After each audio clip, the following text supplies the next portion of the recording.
Hello, hello. I am 18 Nico Jar, and today I am joined by these willing participants in what deranged game I can come up with today. Encouraging. Yes.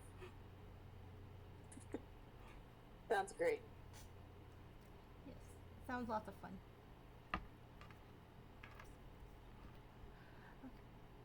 I suppose we shall go down the line and introduce our characters, GM? Yes, that will be excellent. Hello, listeners. I am player Carmichael, usually known as Mike Your Mike, and I will be playing Scratch. Due to the fact that I have not met any of these other players before this point, he will still be disguised as a swan to these folks. But he is a rubber hose, Toonkind, of a certain sort, that is currently level 5, Divine Soul Sorcerer 4, Bard 1. He's a delight! And he's only just starting to get his voice back, so he won't actually be doing too much talking. But just a little. Most of it's just going to be gestures, though. Next. You are going to go stay yesterday. You go ahead. Okay. Hello, I am Dark Master, and I will be playing Azzy Black Dion. She is a cowboy phoenix and a fighter. Apologies, I've never done this. And to be frank, I've never played DND before, but we will see how this goes. We can help each other along. The first session is always the most fun when you're getting into D&D, and I can confess that from my first session. It's always a fun kind of chaos. Chaos. Chaos reigns. Hi, I'm Ghosty. I'm going to be playing Moppet, who is an obligate carnivore and a barbarian monk multi-class. She is currently level 5, bored. Terrifying.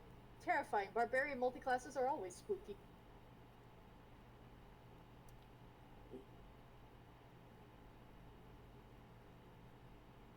Okay. Oh, my turn? Yep.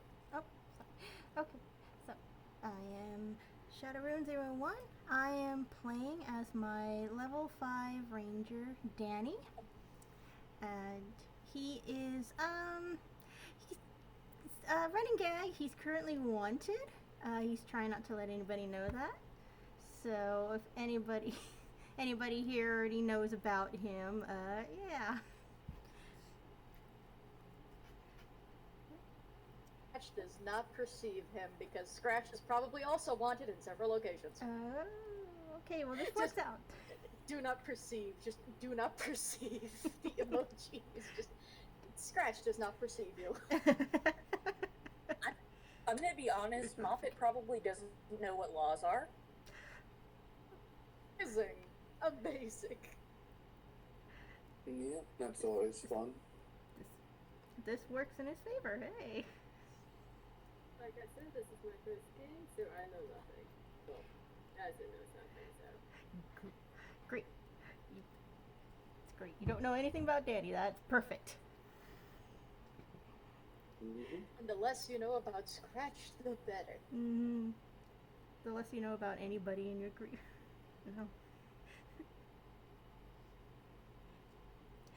Okay. Yep, okay, so let me set the scene for you. It is a slow, boring day in the treehouse. The little Kita has decided what better way to fix this than by making a grand old adventure for people. And as such, the living room is now filled with cardboard. And and said child is currently hiding to ambush the next few people who, fortunately or unfortunately, wander on in.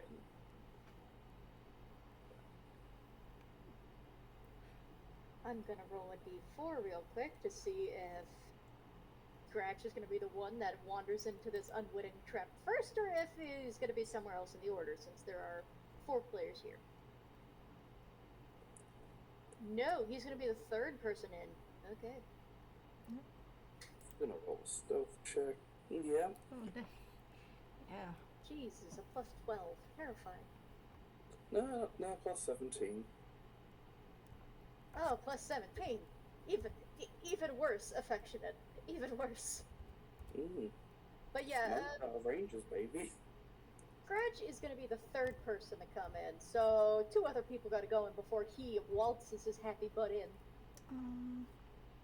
So it's just a regular D20, or are we just I just rolled a d4 to see what order he would come in. You don't have to if you don't want to. You can decide who goes first. Yeah. I rolled a stealth just to see if anyone would notice Kira hanging above the door. I think Moppet is probably going to traipse her little butt in there, her little 7-foot tall butt, and she's probably going to start sniffing around for food. Inside, you find lots of little cardboard cutouts, like small buildings, a tower. Then you have a child just drop on you from the roof. Moppet's going to flail. Have you guys seen that video of the emu that gets frightened by something? There are a few videos of emus getting frightened by something. You'll have to be more specific. The one where it moves its neck around. Try to see if I can find it. Well, Moppet does that. It's adorable. It's adorable and terrifying. Oh my god. Probably also screeching. I was gonna say that Danny was gonna probably walk in right after that, and that's just the scene. Oh my It's god. just he wouldn't know if this is like some kind of party or if he should be running. So he's just gonna stand in the doorway. So I assume the shrieking of Moppet eventually catches Scratch's attentive ears, even though they are hidden underneath of his head at the moment. So he listens to that for a moment just to gauge whether it sounds like an actual fight or whether somebody is panicking. Takes a moment, and when he actually gets into the room, he has popped himself popcorn. Nice. Just to watch whatever nonsense is going on. So, for reference, this is what Moppet looks like too. Just to add to the ridiculousness of it. I would die for Moppet. I want this to immediately be known. Immediately, I would die for Moppet. Yeah, Kita is very much just hanging on to Moppet's neck. I'm going to roll to see if Moppet realizes that this is a child, real quick. Moppet, why are you so stupid? So Moppet's going to continue flailing around because she's convinced a tiny predator has attached itself to her back. I will say, as Kita's being, I'm just gonna roll a strength check.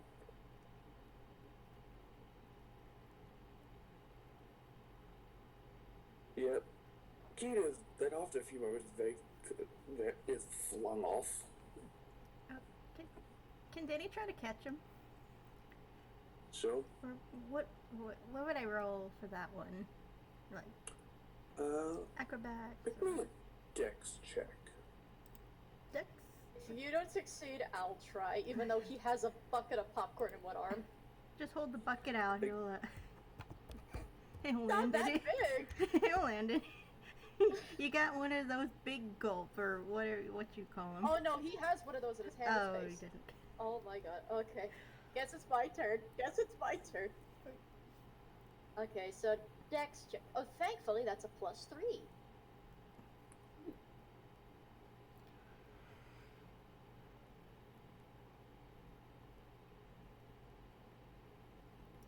Hey. He kind of, it's an instinctual movement, and he doesn't really realize he does it immediately, because he's putting a handful of popcorn in his mouth. He's watching this child rodeo, this fluffy-looking flamingo around, and this is great.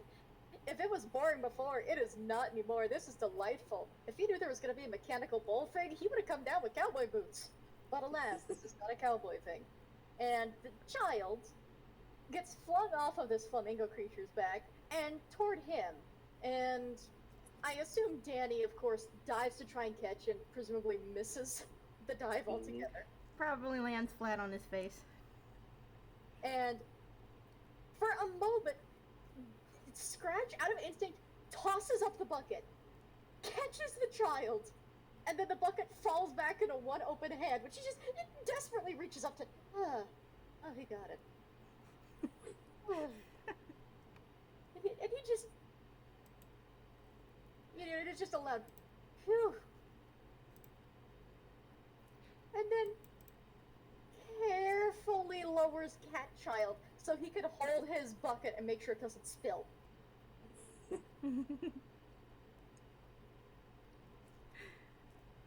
Moppet's probably going to continue prancing around for a little bit because she's just like, you! Giant spider! Is it still on me? Gone enough yet. Try again. Can I roll deception to see if he could convince Moppet, please? Sure. D20 plus 6. D20 plus 6. Come on.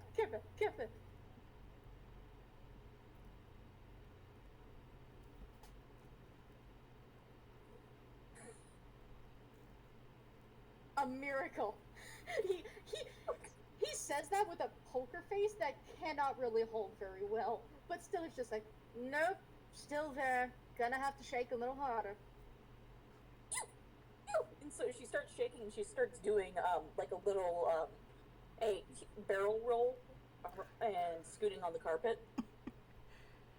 She's got her feet up in the air and she's just like bicycle kicking. Scratch is just snickering into his bucket of popcorn. His beak is full of sharp teeth. That swans probably shouldn't have such big sharp teeth, but he's just snickering into his bucket. Honestly, you guys, she's panicked enough that you guys probably knows that she also has very sharp teeth. She's an obligate carnivore. Hey, sharp teeth gang. Nikita's just gonna walk on over and just plop a cat on Moppet's face.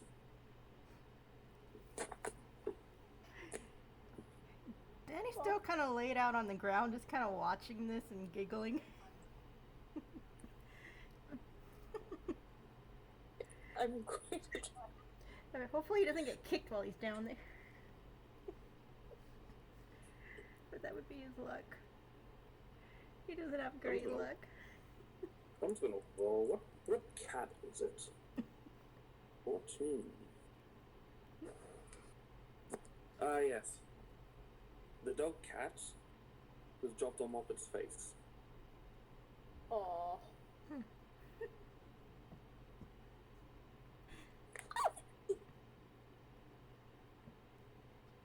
The spider's gone. I hate spiders. And Danny's just like, yeah, we could tell.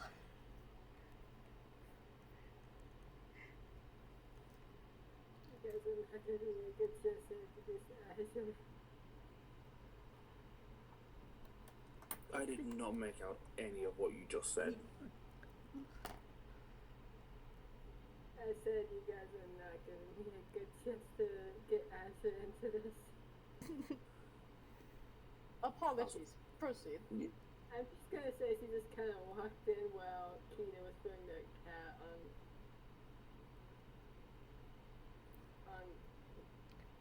Moppet. I just walked in last to kind of see the tail end of this miniature disaster that was going on. Yeah.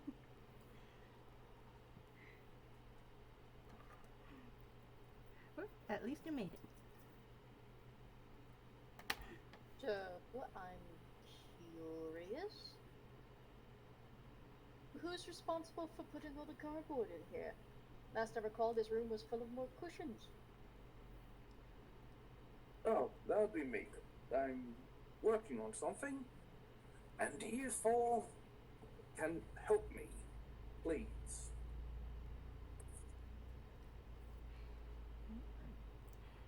And Danny sits up and it's just like, he's like, oh, help? With what exactly? We're going on an adventure. Sounds good to me. I like adventures.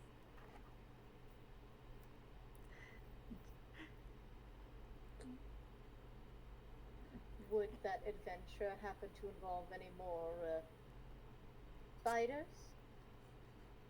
Spider? Oh no, a spider didn't actually land on you, by the way. That was just the cat. What's a cat? He is just going to gesture to one of the many cats that are just lying around in the room currently. And you can see in front of Scratch's face a buffering icon as he's processing that. Cats in there. If there's cats in there, yeah, Danny totally has one and he's just petting it.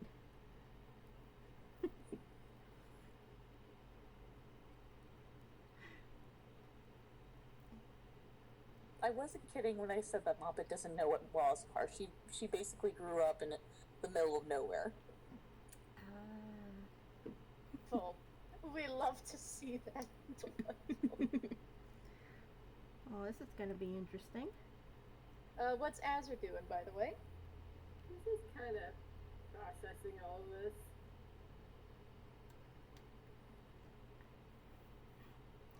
He also has a buffering. Oh yeah, no. Scratch has finally stopped buffering, and he's decided rather than try to explain what a cat is, because boy, he'd know better than anybody what cats are, and also, not knowing a cat dropped on your own face just feels weird to him. He's gonna pass over that and instead ask Kita, "Is the adventure going to be dangerous, little one?"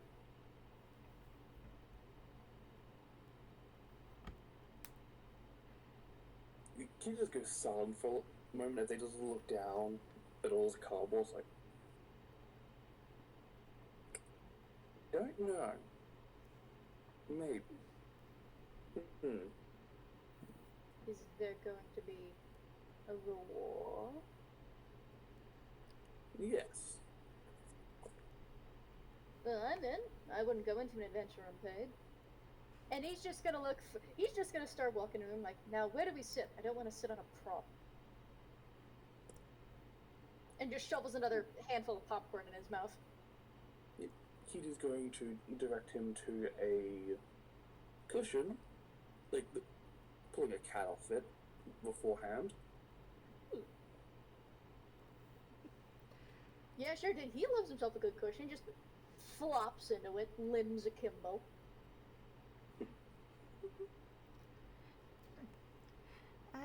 I'd imagine Danny tries to go and sit on a cushion.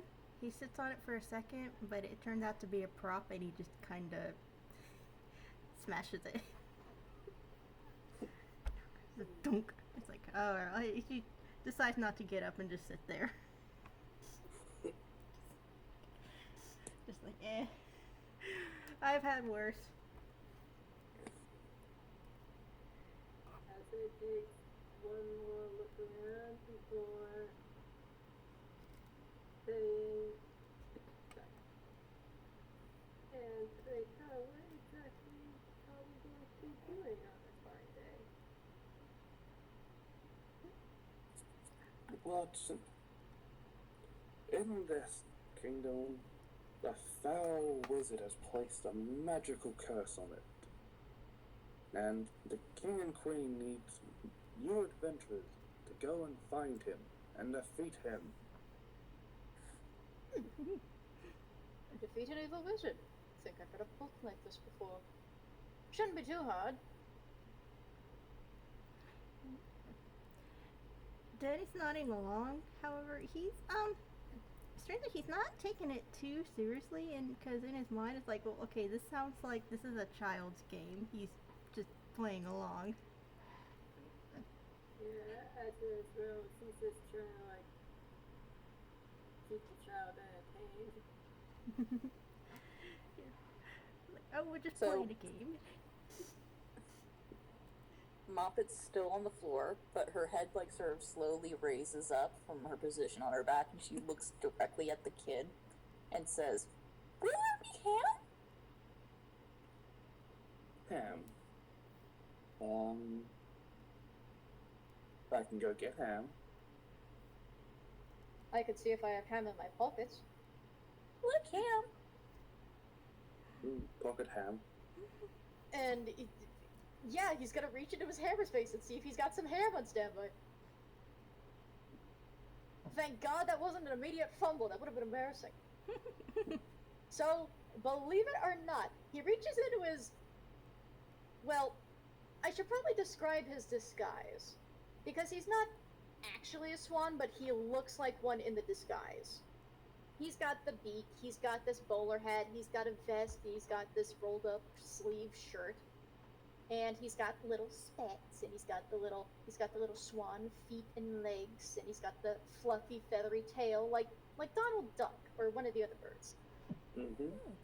It's a very old-fashioned swan, much like the older swans back when Donald Duck first appeared, when he was a bit longer in the beak, that kind of thing. Mm-hmm. But he's a black swan in comparison. His feathers, quote unquote, are jet black and barely reflect anything, and his eyes are black and white. His clothes have color. He does not. So he reaches into the pocket of his vest for a moment, digs around to a point where you don't think his arm should go that deep, and then pulls up a vacuum-sealed package of thinly sliced black forest ham. Ooh, turns out I do have some. So Moppet doesn't even ask. She sees the ham come out of your hammer space, and she like locks onto it, and her neck pulls forward, snaps it out of your hand, and then goes back. Stick. Watch the plastic. It's just say shit for me that's not cheap. She like leaves half of the bag. Yeah, he'll take I'm half just- of it. I'm just imagining like a complete half. That's exactly what I was trying to go for. Thinking it was like sliced deli meat, like sliced ham for sandwiches, and then just Moppet steals half and then leaves half of the bag for him, and he's just like, just reseals it and puts it back in his pocket. But not before getting himself a piece, because the ham is good. He has popcorn, but ham is good. Yeah. Ham and popcorn.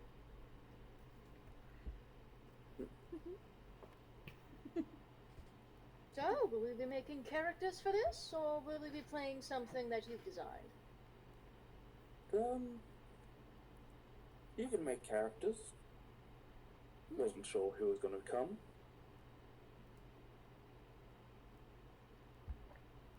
Can we just play as ourselves? I don't really have a character sheet ready. Oh yeah, that's fine. Sure. And this is me out of character thing. Yes, you can use your sheets for you can use your character sheets. I was hoping to God I could, because I had scratches pulled up.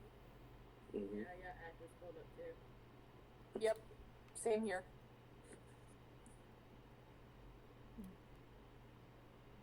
So, I suppose I'll be playing some fantastical, fictional variant of myself.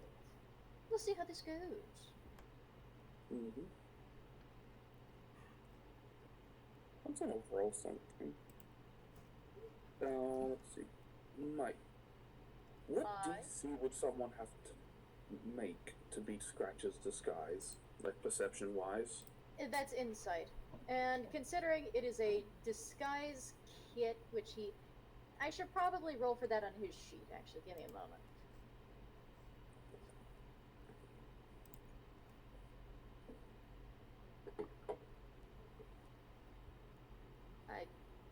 I clicked on it, and Ravenloft is not giving me. Okay, input value, that is dexterity. So, that is dexterity, right?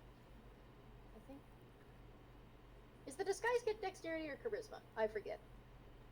Let's go charisma.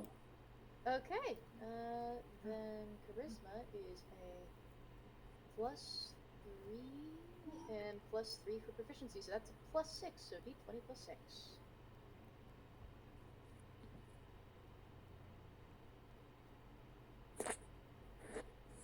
Ooh, Kita would have to beat a 21, it looks like. Let's see.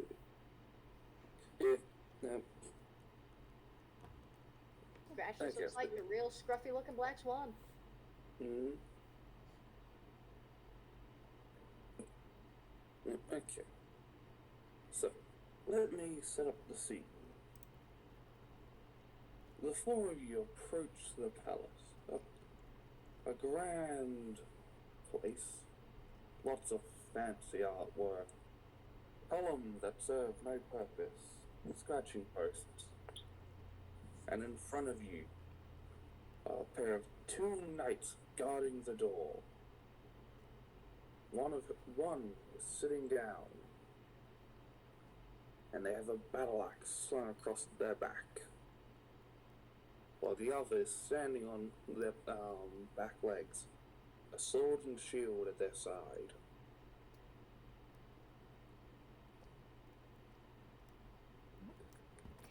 I will point out, they are cats. Here's a reference if you need it. Oh, That's delightful. adorable. I love them, Your Honor. Tall cat Oh, and bulky cat. Oh, Scratch is going to remain quiet at first. He's going to see if anybody else speaks to the guards first, and if nobody speaks up, he'll address them first. Moppet probably starts sniffing them. The one you are sniffing will sniff back. Moppet's tail starts wagging. Aww. Excuse me.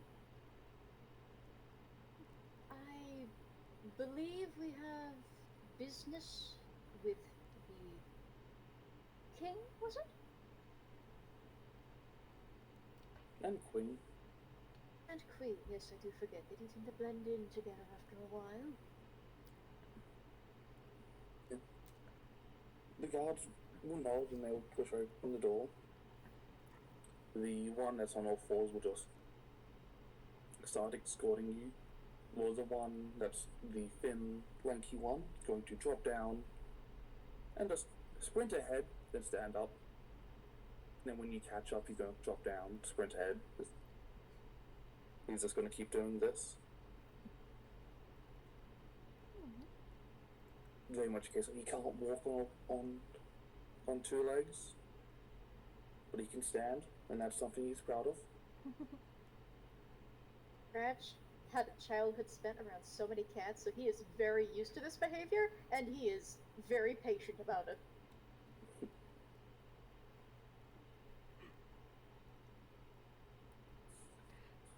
So yes, you were escorted down the hallway, then into the throne room. Inside are more pointless columns that reach about halfway up. There are a few cats in fancy dress, one of whom is the jester who's just kind of rolling around with a ball of yarn. I need to roll a secret roll for that one, so physical dice. I need to roll a little brain check real quick. I believe, if I remember correctly, it's an intelligence roll, so dice do be kind.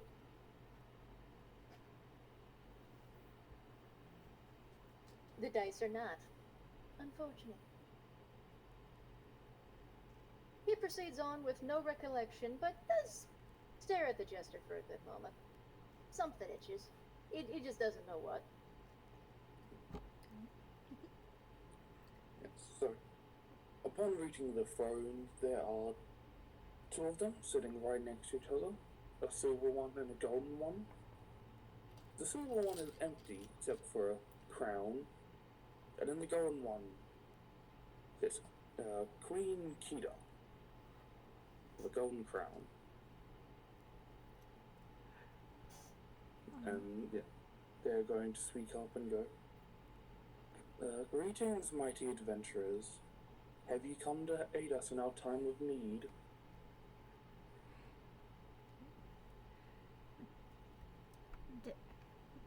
I would say, Danny wouldn't hear.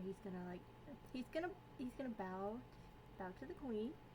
You know, he seems to have some form of proper etiquette at this point. He's just like, greetings, your majesty. Thank you for seeing us. And he's gonna...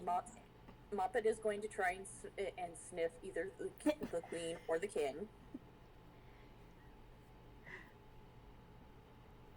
Like, the guards from before, they are going to try and hold them back.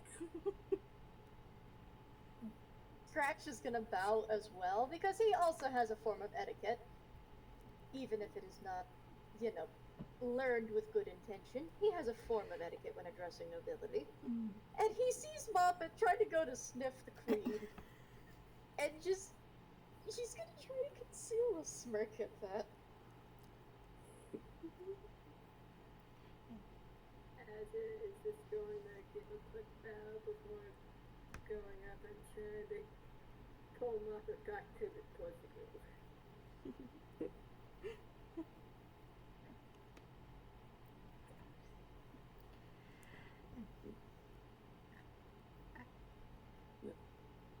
Many days ago, many weeks ago, our kingdom was cursed by a vile, evil wizard, preventing any from entering or leaving the kingdom. This has made it quite hard, as we are cut off from the rest of the world. We need you to find a way out and defeat him. Idea why he's cursed the kingdom. Sadly, I do not know, but the king may be able to inform you more. And Kida is going to hop off the throne, put the golden crown down, walk behind them, and then hop on the silver one and put the silver crown on again. And then, greetings, I am King Kita. I've been told you wish to know more about the wizard. Danny bows to the king again. It's like, yes, your majesty. If you have any more information that you could possibly tell us about this threat.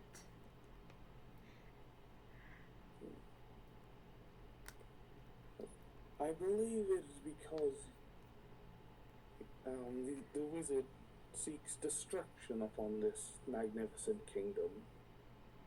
He despises its growth and prosperity. Does the wizard have any prior history with the kingdom? He did try and sick a dragon on the kingdom once.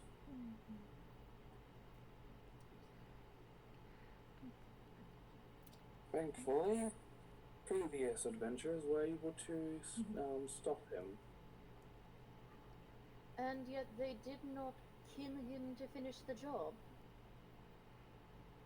It was quite hard to defeat a wizard. Scratch regains his composure, but there was a brief little just quietly clears his throat into his hand, just like that. I think he's gonna keep that thought to himself. But just the thought of a wizard being difficult to kill is just a little bit comic to him. Just a smidge, just a smidge. Do you at least happen to know where he is hiding this time, or is that going to be up to us to find, Your Majesty? He has constructed a mighty tower on the edge of the city, on the edge of the king of the city. However, his barrier that he has erected is blocking our attempts to get to him. However, we have recently learned of a secret passage through woods that the barrier has not gone all the way through. Dungeon Master Kita, I would like to insight check the king on this information and see if he's telling the truth. Alright.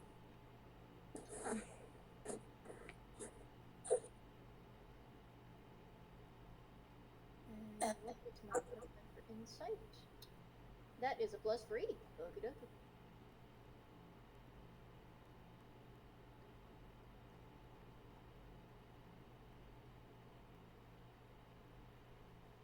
That is a 16, Your Honor. Okay, 16.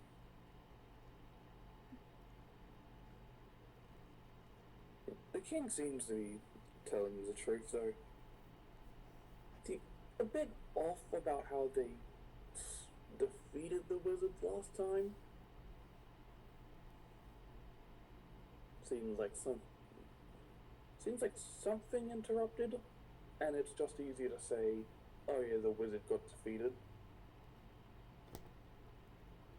If we're going to be hunting after this wizard that is threatening your lovely kingdom, I should like to think that we would perhaps do better knowing anything we can use against him.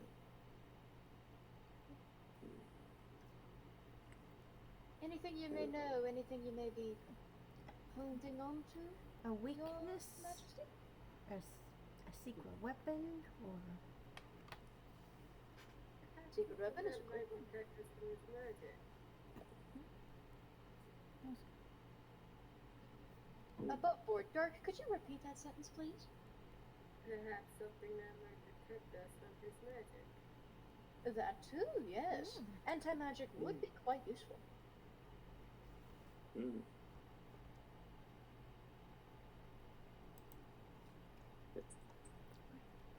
Peter is going to nod. Yes, very well. We have something that may be able to protect you from his vile magic. And they are going to nod to one of the guards who are going to wander off. And then after a few moments they come back with a paper rolled up, like a blue rolled up wizard's hat with stars stuck to it. Because this was the wizard's hat. With it, you should be able to, whoever's wearing it, should be able to at least counter his magic.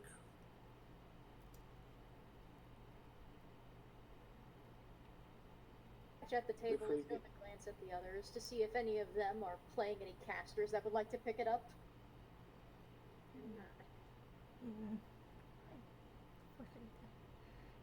Danny's a ranger, not a caster. Oh, I'm actually the only caster on a team for a change. I'm not used to that. Goodness. I know. You lucked out. As long as they don't step in front of anything damaging, I'm fine. But he's gonna watch and see if anybody else does. And when nobody else picks up the hat, Scratch takes a quiet breath because, while it would be nice to have something useful, this thing doesn't look the most fashionable. He is going to... He'll be the one to take it. And when he takes it, he's gonna cast Silent Image over it, so it looks more like a black witch's hat. With This is an image of what the hat looks like. Oh my fucking god, the bastard himself. The bastard himself, the bitch boy himself. Sneaky man. Stinky. Stinky. Stinky. Yeah, he's just gonna silent image so that it looks more like a very nice, sleek, jet black witch's hat. And he puts that on top of his head. Mm. For those that see him do the quick exchange with the hat he's wearing and this wizard's hat, you can roll perception if you'd like. Sure.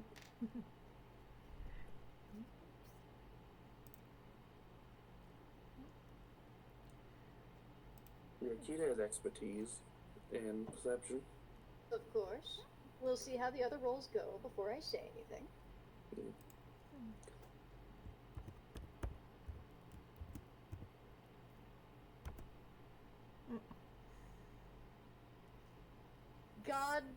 God bless you, Shadow. God bless.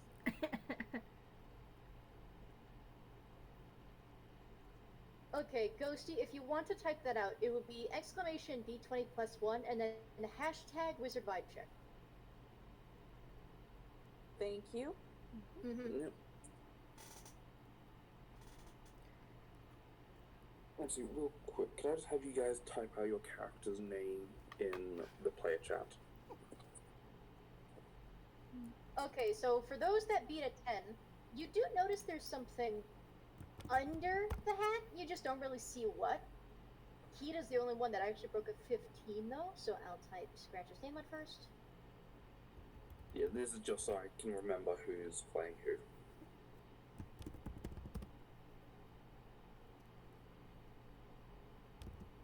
And while the others are typing that out, Kita's the one to see that. Is this a real life hat or is this just an in-game hat? This is both.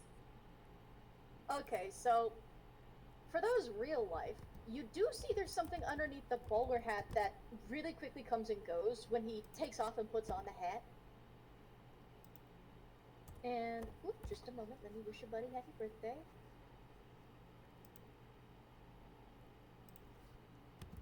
Proceeding, okay. Kita, however, since the hats are swapped, you get more details to what's underneath. In a rather cartoonish style, the hat conceals a pair of pointed, tapered ears at the side of his head, and what you seem to glean underneath are a pair of 5-inch long horns, you think? Before the wizard's hat very quickly is stuffed on top and silent imaged to look like a sleek black witch's head. He takes a look at that and he glances at it a moment, and then he snaps his finger again, and now it has a little band. And the little decorations from the moon and stars that were likely printed over it now look like part of a fascinator on the hat, so it looks a little fancy. Once he's satisfied with this, he just smiles and nods and proceeds.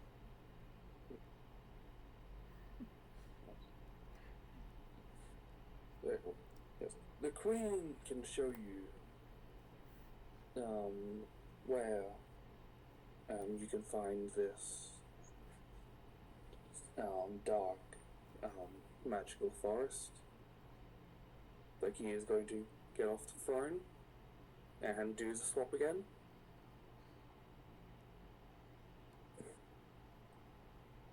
Not be safer to send your guards rather than leave one of your royals from the throne unprotected?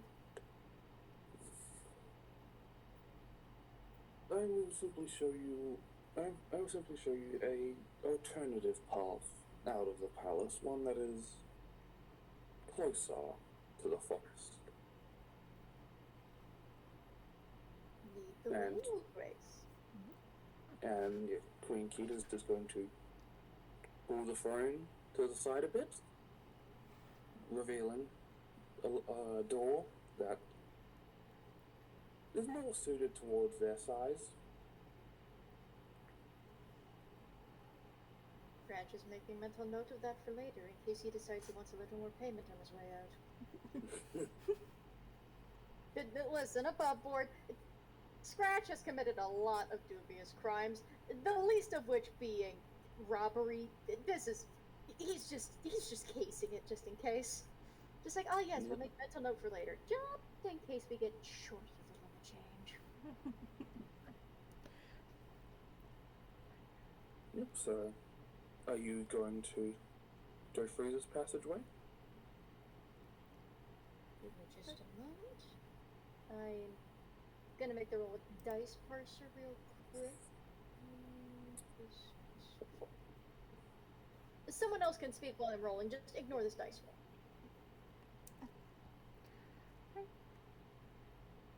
So,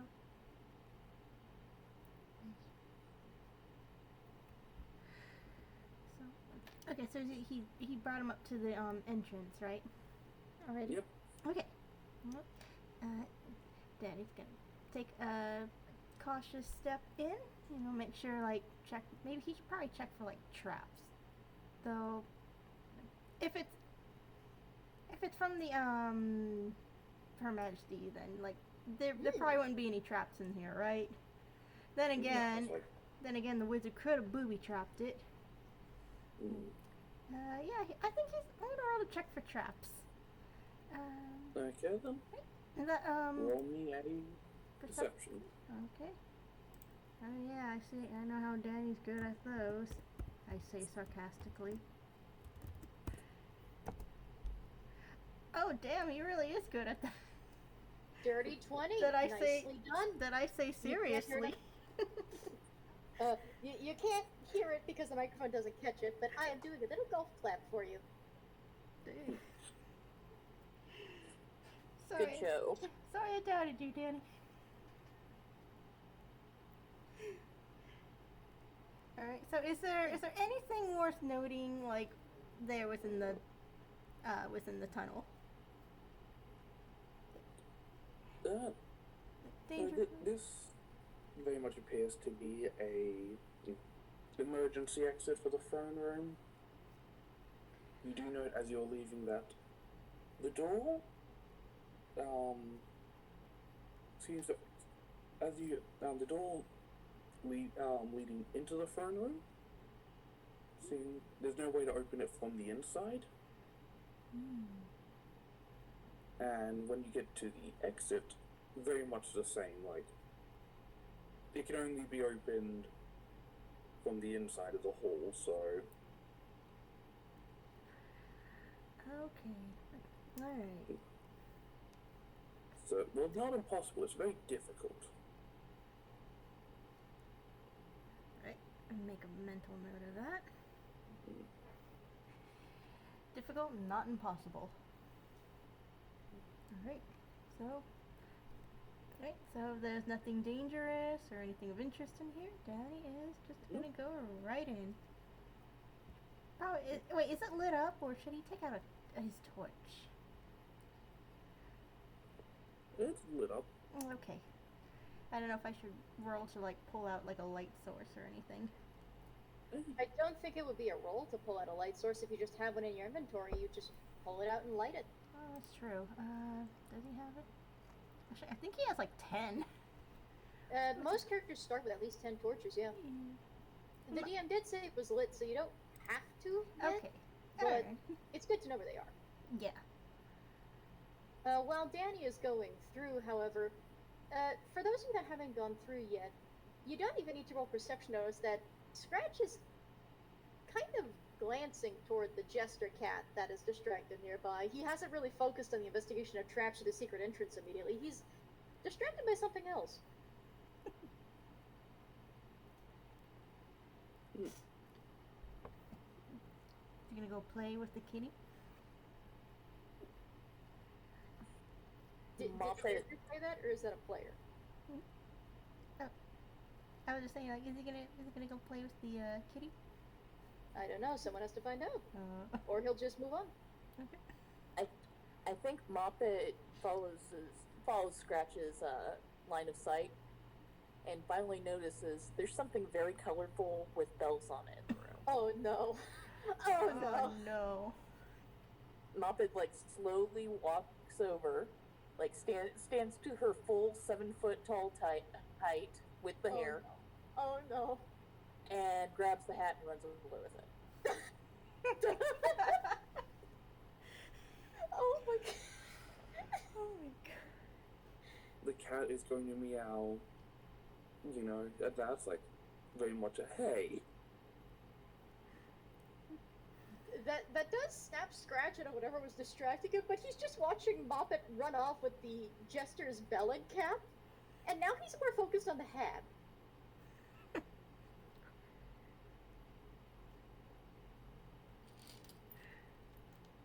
And then he's gonna turn as I assume Moppet runs back to him, presumably, just to get away from the cat of, oh no, my hat's been stolen.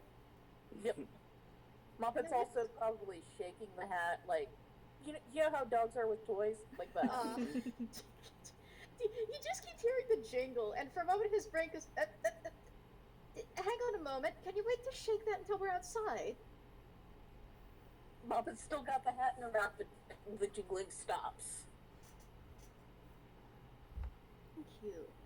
Those things are incredibly delicate. You don't want to rip it immediately. Like, her mouth's full, but you hear some, oh, tearing it up is part of fun! Scratch is gonna think on that for a moment. Then he's gonna hold up a finger, and he's gonna go back into his hammer space for a moment. Might I propose a trade for you to shred something else? Oh, thank God. That would have been embarrassing.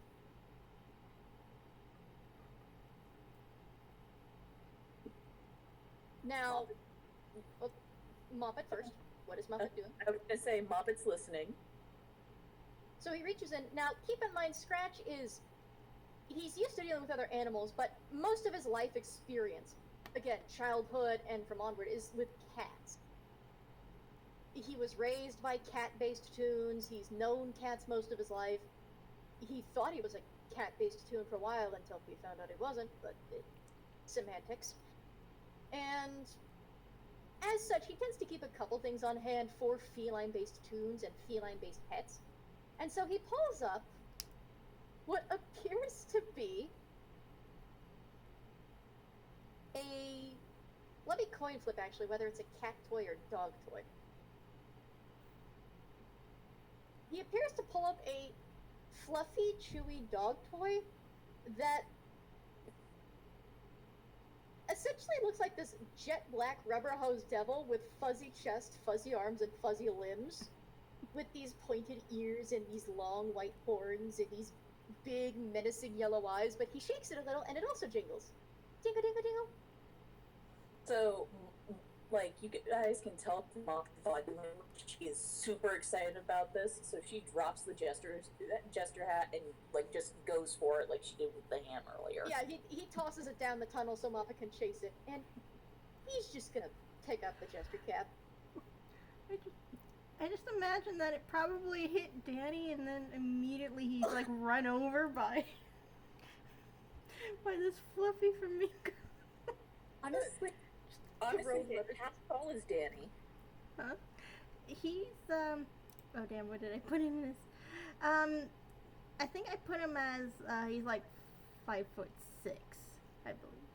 Okay, so yeah, I was gonna say if you're short enough, you might just be you might just miss being hit by Moppet. But yeah, you're just at the height where Moppet will hit you. Yeah, I figured with his luck he'd get like tackled and run over or whatever. Poor guy, he's trying to take this seriously. And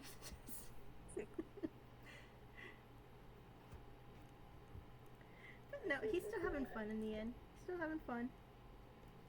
As if it's against the forehead and slightly like this.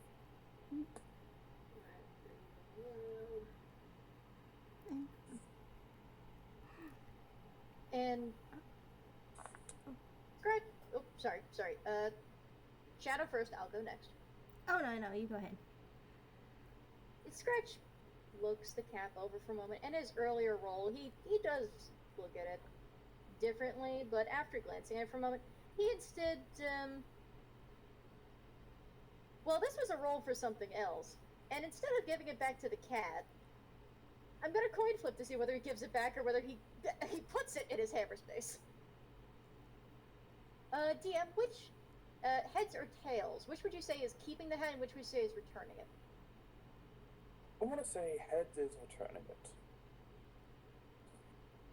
He glances at it a moment. He his gloved fingers, he is wearing gloves, by the way. You know, the traditional cartoon gloves.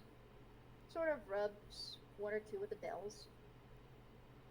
And while he originally was just going to give back to the jester, that leaves his mind for some reason, and instead he just quietly stows that in his hammer space in place of the toy that he is officially now lost. Congrats, Muppet, you have a new dog toy. Enjoy. Oh, not for long.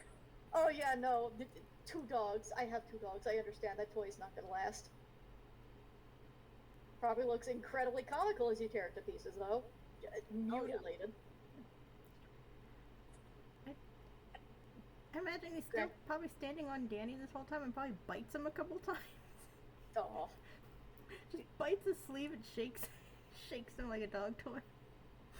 I would imagine that Moppet's sort of nested on you almost while she's shaking at this dog toy. It's just later like, okay, this is my life now. Scratch is gonna pass a glance over to Azur, and then he's gonna nod toward the entrance like, after you. Azur goes in and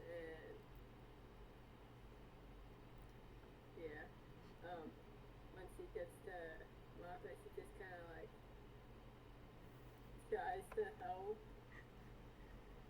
Danny out from under. Like help him up. Yeah. Thank you. He appreciates it. He somehow managed to, like, with your help, probably managed to wiggle out from underneath this fluffy dog-like flamingo and just stand up and, like, dust himself off. Try to regain some dignity.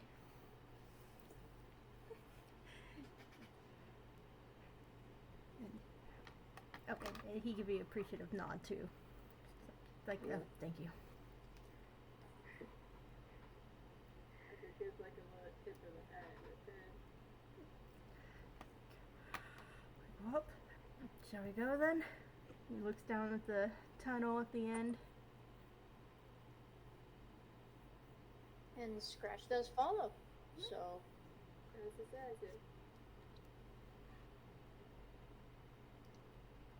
Moppet probably follows along a little bit behind everyone because she hasn't managed to completely kill the dog toy yet, and she's enjoying it.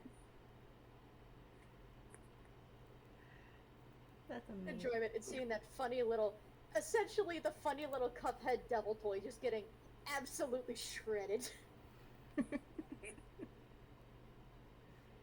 Oh, I did forget to mention with Silent Image being cast over the hat. Whenever Scratch casts spells, 2 things happen. One of which is a residual effect of his sorcery, and the other which is an effect of something else. As an effect of his sorcery, whenever he casts any spells, the air around him darkens some, which was the rolled up sorcery effect that happens whenever he casts. But when he casts spells, the other thing is his eyes regain the color they've lost.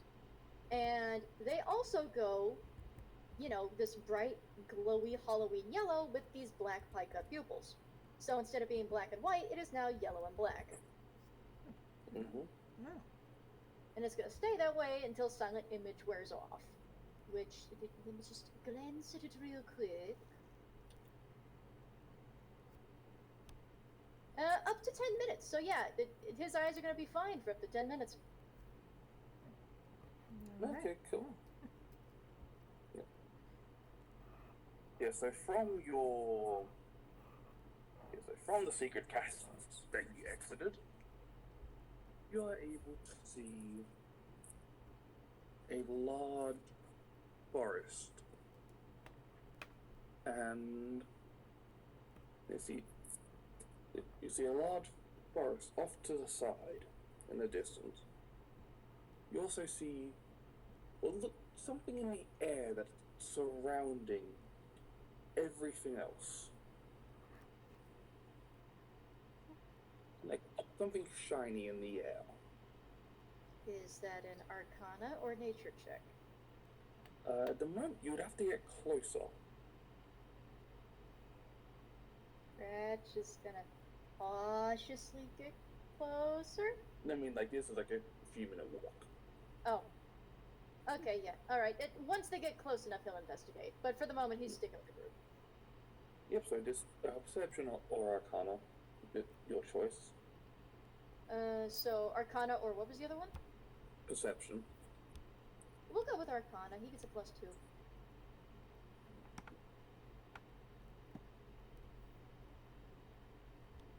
That is a 9. You're not 100% sure. It's see-through and kind of plasticky. You give it a touch and like it moves a little, but you can't go past that point.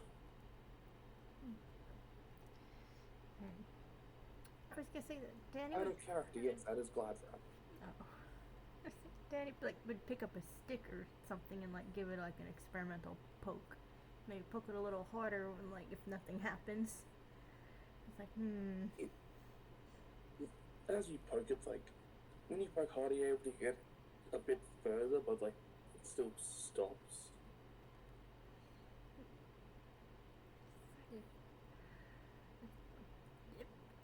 strange Yeah. magic. Off to the side, you do see a cat who just walks up, bumps head first into it, and is just like trying to claw at it. Aw, buddy.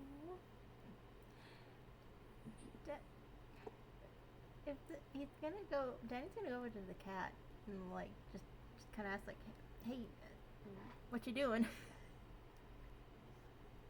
It's just gonna. Yeah, the cat just meows at you, which, yeah. Keita then tells you, the cat said he's trying to leave so he can visit the nearby town, but the barrier is preventing him from leaving. So this cat has like, a little hat on, fake moustache.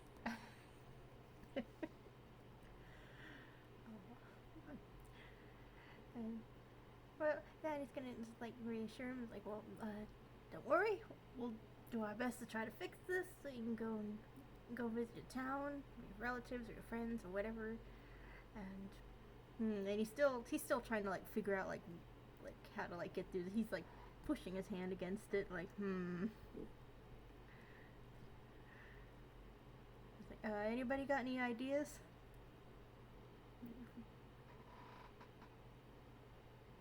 Moppet is probably going to try and grab the shiny thing. Wouldn't put it past him. And above board, Dark, it looks like you wanted to type in the roll zone. Did you want to make a roll? Yeah, I want to do an Arcana check. Sure, go go ahead. ahead. Oh, Jinx padlock times infinity. You owe me a soda. As a DM, I ignore that. God, it's been so long since I've used that joke. Wow, dirty 20, nice. Yeah. Yes. The barrier in front of you is a very dark and evil magic, preventing anything from getting in and out. It seems to be being channeled from something, which you would imagine would be the tower. So, and I will say without roll that you realize, like stepping back from the game's like, oh yeah, this is clearly just glad wrap. This is like 4 or 5 layers of plastic wrap or whatever. Jesus Christ.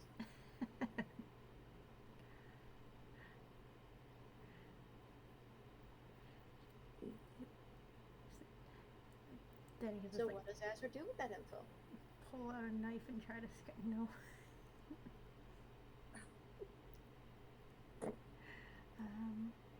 Azure?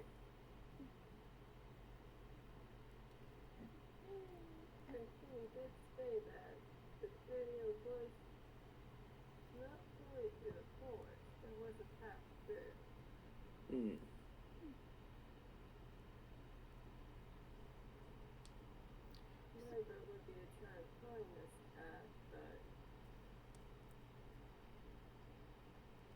suppose we shall. If I had anything that could magically lead us to that path, I'd use it without hesitation, but tragically, as it stands, I just don't at the moment.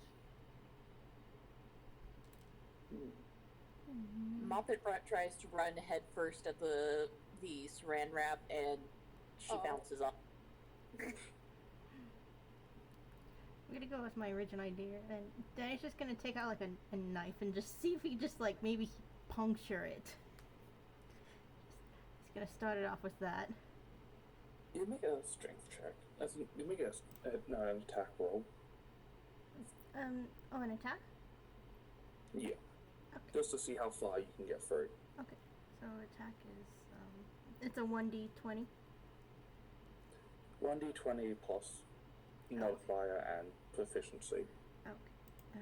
Let me see if I can get this.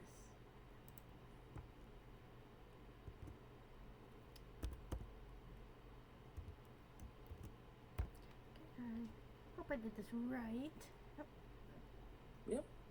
Not bad. And then, Yes. and then damage? No need to roll damage. So Oh, okay. you sink the knife in almost to basically all the way to the hilt. And it's a case of stabbing through it. It's difficult, but not too hard. But it's a case of moving that knife, like up or down or anything. That's rather difficult. So you can stab it, but you can't rip it or make it open any further. Scratcher's gonna make mental note of that. And he's gonna keep searching for he's gonna keep continuing the path toward the tower. Yep, okay, so you're gonna make your way towards the forest. Well, you're deeper into the forest.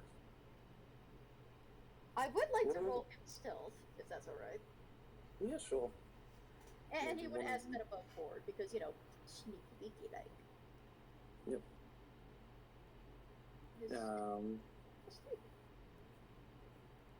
Peter asked, would one of you like to roll survival? Survival? Okay. Bless his heart. Rolling survival.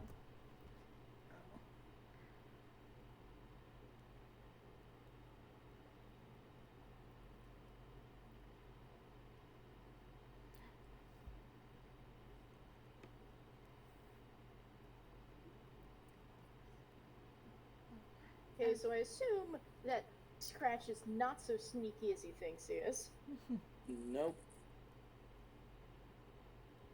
It's like you're stepping on all the twigs, you're rustling all the branches. It's probably his bucket of popcorn too, does not help.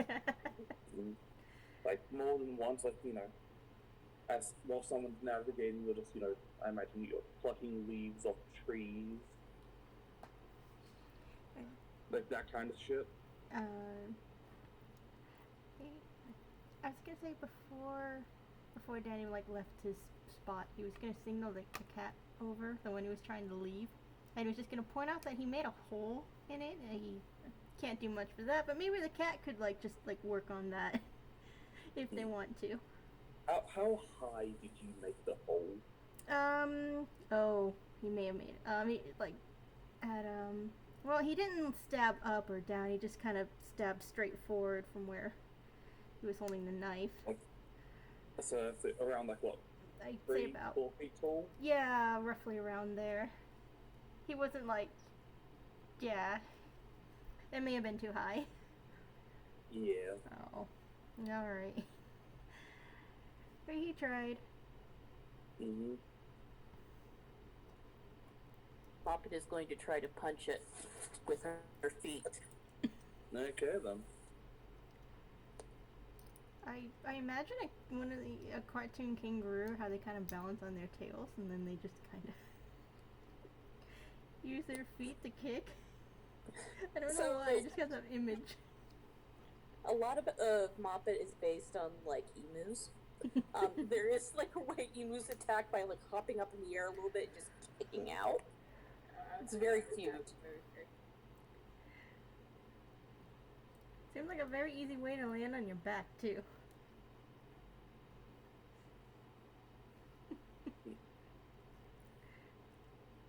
So, do another attack roll on it, or do we just... Oh yeah, I'm just checking real quick because it's been a while since I played this character. Oh, okay.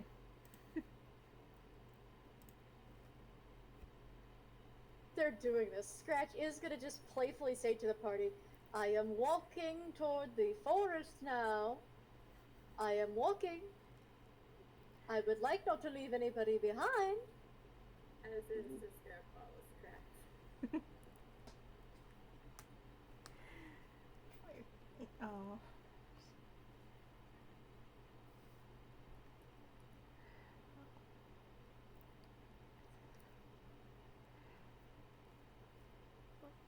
I would say that Yep. Danny's probably also going to start following And them towards the forest. I used Radiant Bolt on that, so that's radiant damage on the barrier. Yeah, okay. So you're able to, like, you call a scorch mark in it.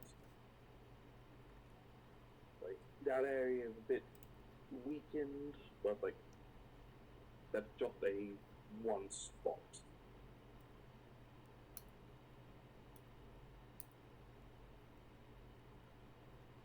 Moppet's going to just kick it like one more time before following the rest of the group.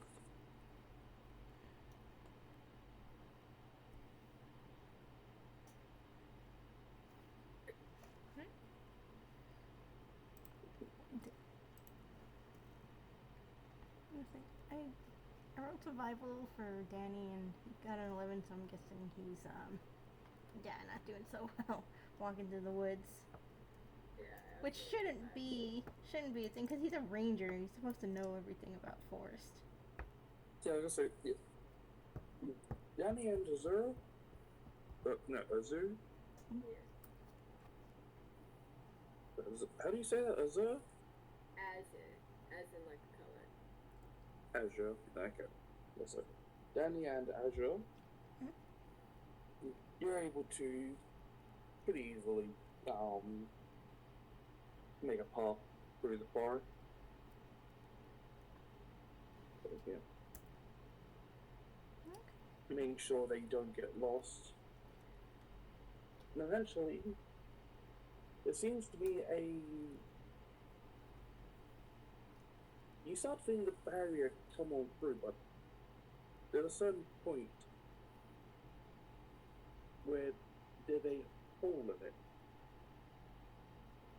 Like, it's a mix of, like, it's been torn or like, something's been able to get through.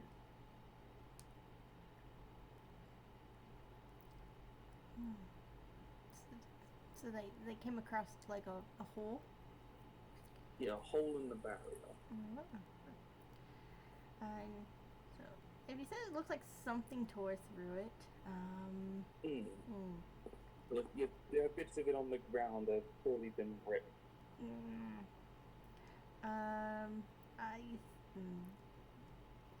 So Danny's gonna see that and he's just gonna be like, okay, well, something either came through here or out from there, and let's see, I guess it would be perception to see if like whatever made this, he's gonna look to see if whatever made this hole is still around. That would be perception, I believe. You can roll perception. I- Scratch is going to sound carefree and say, could have just been other adventurers like us that apparently got the same idea you did and tried to stab their way through. Stab or claw? No.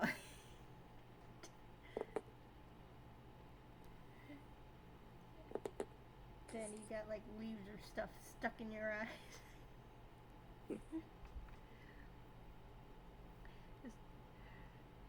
Just gonna be like, well, looks fine to me. Just gonna walk right through it. No danger here. Famous last words. But can I roll perception for funsies? Sure. You probably get a better one. Yeah, no. That's a 9. Mm. You have no idea. May I also roll perception? Sure. So I'm imagining like Danny's just very clearly standing on the tracks or whatever. It's like, I don't see anything. That's a nat 20. Mm. I was gonna. Yeah, I would also like to roll perception.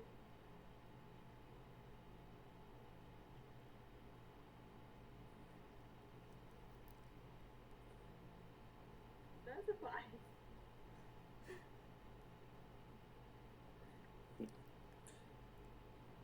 Yeah, so Moppet, you're really the only one who knows where you're going, which is concerning as it's Moppet. Yes, but you managed to catch a scent of something, and it's leading you away from the barrier.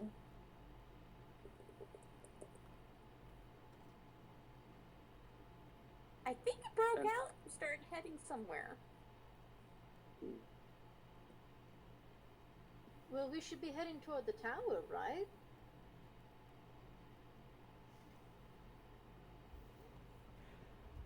Is there a curiosity to this hole that we should investigate, or should we focus on getting to the tower and getting to taking care of the source? Well, the hole seems to be allowing you to go through the barrier towards the tower. Ah. Alright, I suppose he'll backtrack a little toward it, and he's... gonna glance at it in a moment. He's gonna check how big it is to see if he can fit through, and of course, seeing as his mother was a cat-based Muppet born, of course he can just quote-unquote turn himself liquid. Yeah, he'll go through. Yeah, the cats are like the holes are around like maybe 5 feet across. So, just about big enough for everybody to slip through. Huh. Fascinating. He's gonna step through, and he's gonna have a hand on his cane spear just in case. Yep, so if you guys want to make me another survival check. Oh, it was a survival check. That made more sense. Okay, yeah, sure.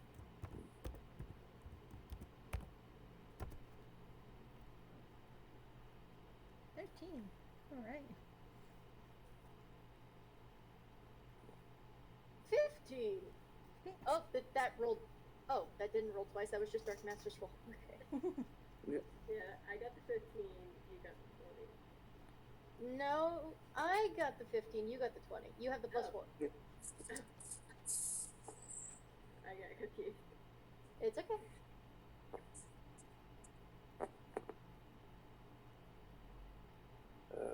Is someone gonna have to help Moppet get through the hole? Uh, Danny's gonna go ahead and turn around and see if he can pull Moppet through. Just like alright. You guys find Moppet, and she's just got her head on the ground, and she looks defeated and very sad.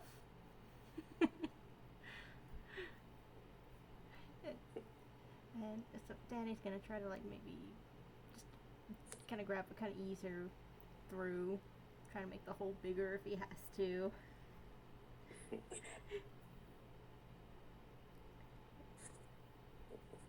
like, hold on, I almost got it. Cratch is going to try and assist that because God knows a 7-foot-tall Muppet's going to be difficult to squirm through a hole.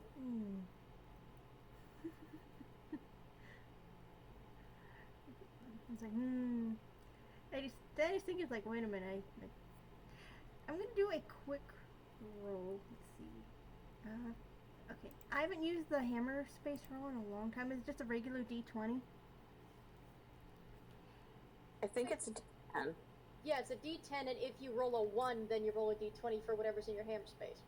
Oh, so a D10? Oh, okay. Yeah. Okay. As long as it's not a nat 1, you're good. You're Gucci. Okay. I think I'm So doing I this. anxiously anticipate. Okay, you successfully got whatever you needed out of hammer space. So, this is like a totally old gift that Danny's never actually used. He canonically does have this, but he reaches into his pocket. He pulls out a very, very shiny pendant with a large silk expensive bow on it. And yes, it does have a couple of little solid gold bells on it. And he's shaking that. And he's like, hey, Moppet, hey. Moppet is very excited, and she starts flailing. Like, hey, you want this? You want this? You gotta come over here. It's like shaking it. Come on, get off the ground and start moving. Try to get yourself through. He's just shaking it. Just not trying to help Muppet through, but now that you're shaking that, he looks a little more concerned, considering he has his arms around the creature that likes violence. Elsa is just ready to try and stop Muppet. Once he inevitably gets through. Danny's trying to help, but he's trying to motivate Moppet to like get, like kind of wiggle themselves through by like offering them something that they like. He probably unknowingly made the situation even worse. He's just like, come here, you gotta get it. It's going away. You gotta get it. Imagine, like, eventually Mop the barrier, like, with, like,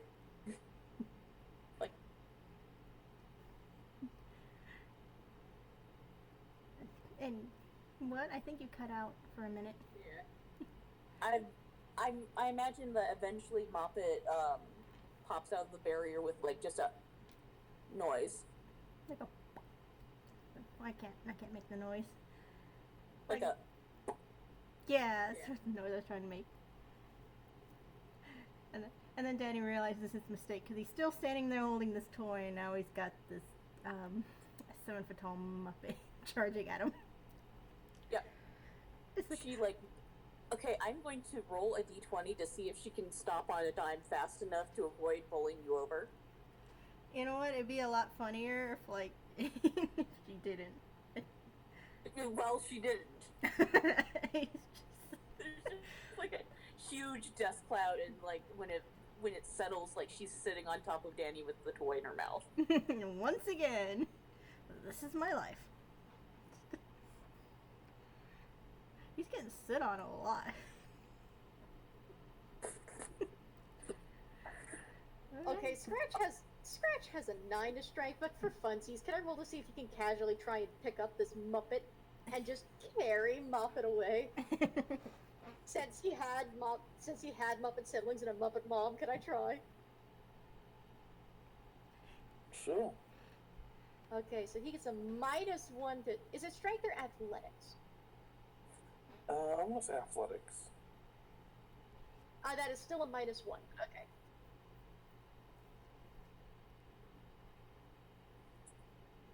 Oh my god, that's not bad. Mm. Does that succeed? I want to say sure. Yeah, I think it's. You first, Ghosty. Oh, I said I think it succeeds. Moppet's not really fighting against you either, so. It looks very, very well practiced for picking up disobedient Muppets.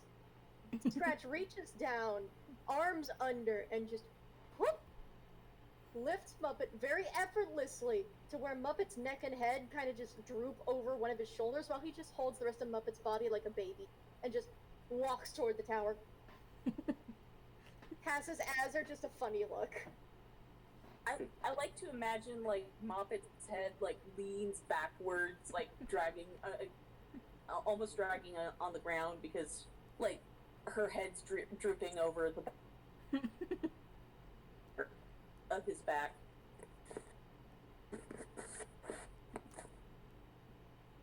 will say, I do need to use the toilet real quick, so I will be right back.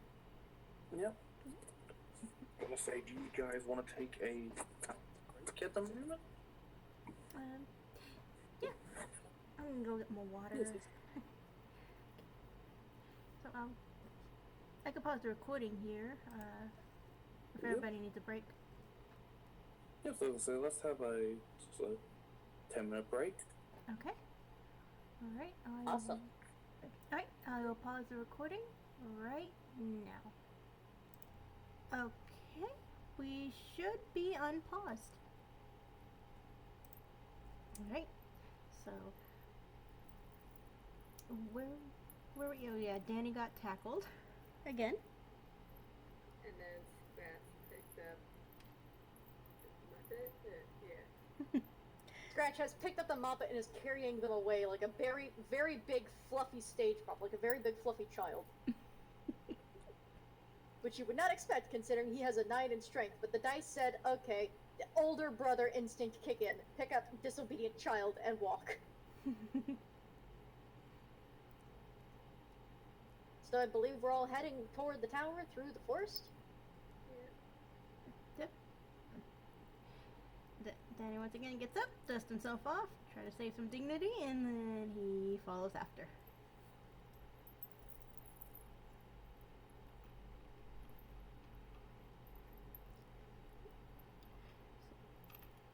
So, how much further do they have to go, or is it like right there in front of them? At this point, it's near.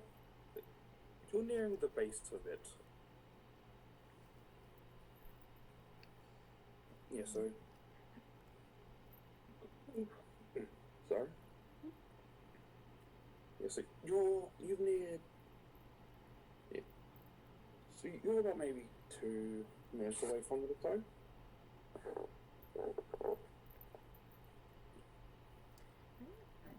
They're about how far from it? Sorry, I think it cut Like off. a few minutes away though. Oh, okay. You can very clearly see it now.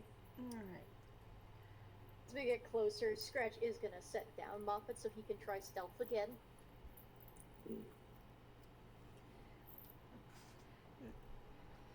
Not much for stealth when you've got a 7-foot Muppet shaking around a bell and a shiny ribbon. Yeah, that is why he put down Moppet first.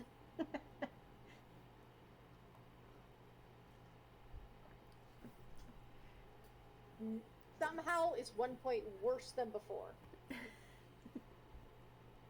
Because Moppet is right next to you, drawing attention. Out of curiosity, I'm just gonna see what Moppet's stealth roll would be like. If it's better than Scratch's, I'm gonna die. In a good way. Okay, but it'd be hilarious. It would be funny.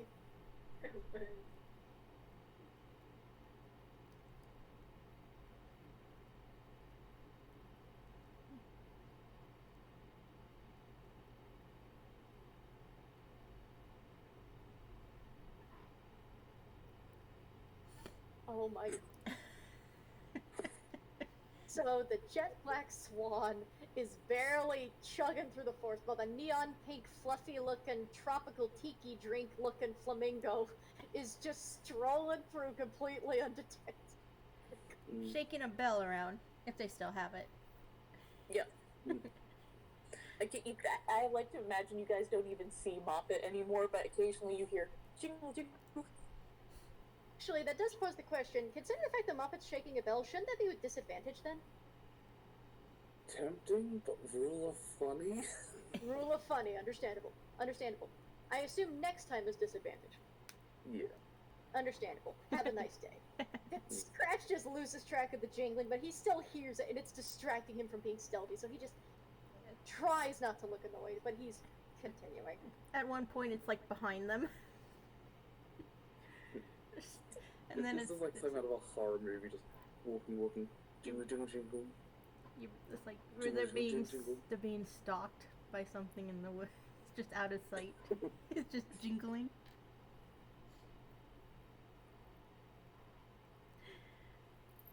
Well, I have an idea for my next horror scene.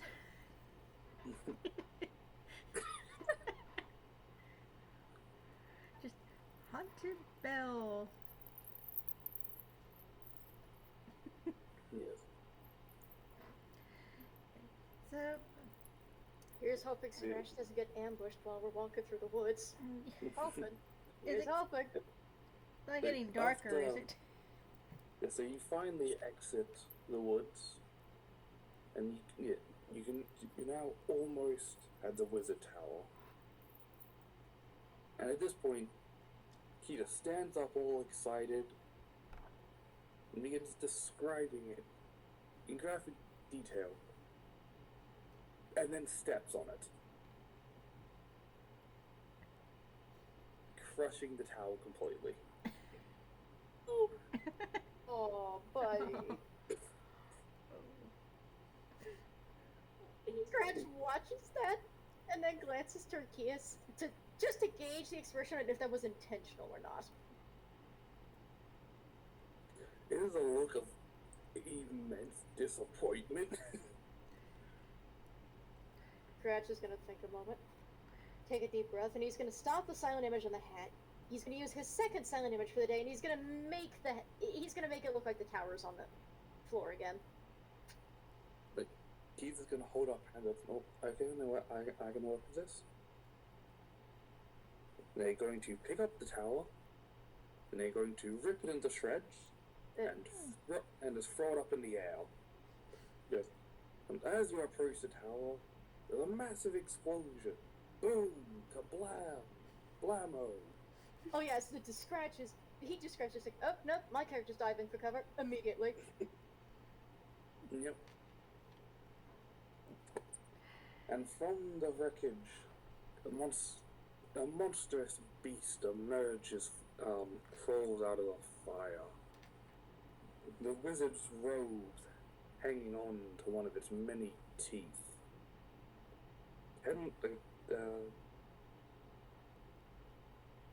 Tendrils for arms, big wings, many pointed teeth.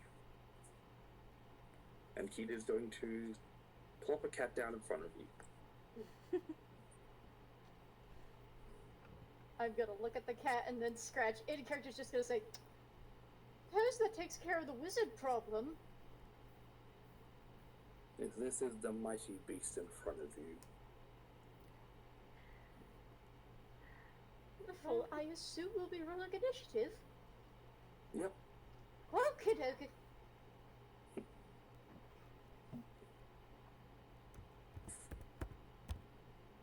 Just a regular. Oh, the one time you roll a nat 20 and it's initiative.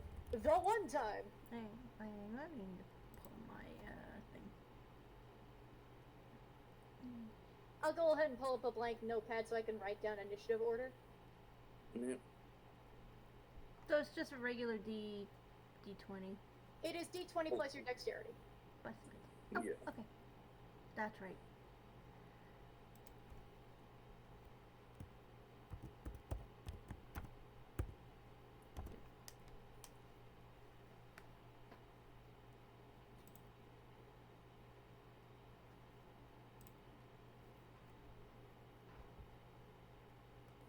And everyone's getting good initiative.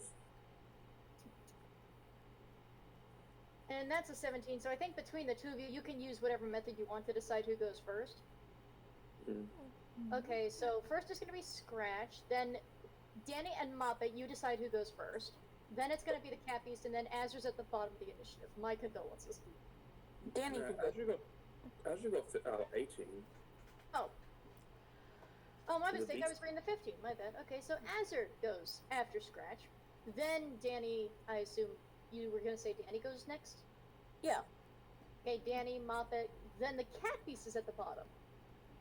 Mhm. Fortunate for us, unfortunate for the cat monster. Yep. Mm-hmm. Scratch is going to keep the. I assume he has dice for his character, but he also is using that fuddy six-sided dice he stole for the the pretty gilded one for one of the d6s for damage. Yep. But okay, so I believe that puts Scratch at the top of the initiative. Yep. Cool. What check would it be to try and identify what in the hells this thing is? I'm gonna say Arcana or Perception. We're gonna go Arcana. let me just take a look at stats real quick. And above board, The Arcana, Nature, or Perception, yeah. Arcana, but above board, if the creature is fiendish, should Scratch have advantage or no? I'm gonna say this is not fiendish. Okay, yeah, fair enough. Straight roll then. Yeah. So perception, arcana, or nature? Yeah. This is a free action. Oh, okay. They're free actions. I was fully prepared to sacrifice an action. Okay, so my turn, that is a 17.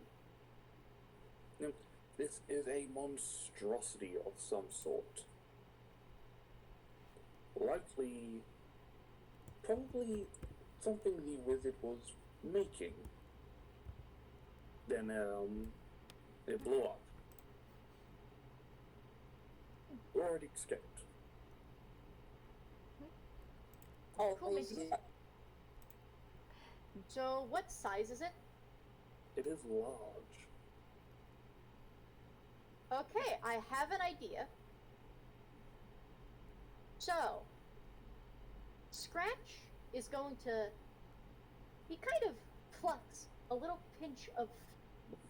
It's not feathers from him, you realize, it's fur. He plucks a bit of fur from himself. And manifests a drop of pitch from somewhere. And he is just going to roll the hair and the pitch together into a bundle into his hand, close the hand up, lift it to his mouth, to the beak rather, and he's gonna blow. And what happens is he exudes a plume of darkness.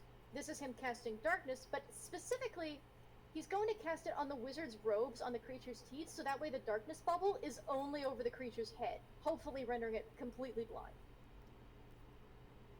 Smart. And allow me to read the description of this. It is firstly concentration. It is up to 10 minutes, so that'll spend one of his second level spell slots. Magical darkness spreads from a point you choose within range to fill a 15-foot radius sphere for the duration. The darkness spreads around corners. A creature with dark vision can't see through this darkness, and non-magical light can't illuminate it. If the point you choose is on an object you were holding or one that isn't being worn or carried, the darkness emanates from the object and moves with it. Completely covering the source of the darkness with an opaque object, such as a bowl or helm, blocks it. If any of this spell's area overlaps with an area of light created by a spell of second level or lower, the spell that created the light is dispelled. So, fun fact, by the way, Scratch, for plot reasons, can actually see through magical darkness, so this doesn't affect him any. But yeah, he's hoping to cast darkness on the wizard's robes, on the beast's teeth, so that the beast is blind, but we can still see its body and hopefully kick its butt. Mm-hmm. Okay. That is his main action, and bonus action as a bard, he's going to exchange the cane for, and he pulls this out in real life, quote unquote, what to the rest of you looks like a fiddle made of gold. With a bone for the bow. You know, the bow that you run across the fiddle? Yeah. And with a discordant note, he's going to inspire Azur toward violence. So Azur, you now have an inspiration. I believe that is a D6, if I'm correct? He's a level 1 bard. Is it a D6 or D4? It's D6 based. At the Cool. moment. You have a D6 that you can add on to an ability check, saving throw, or a attack roll.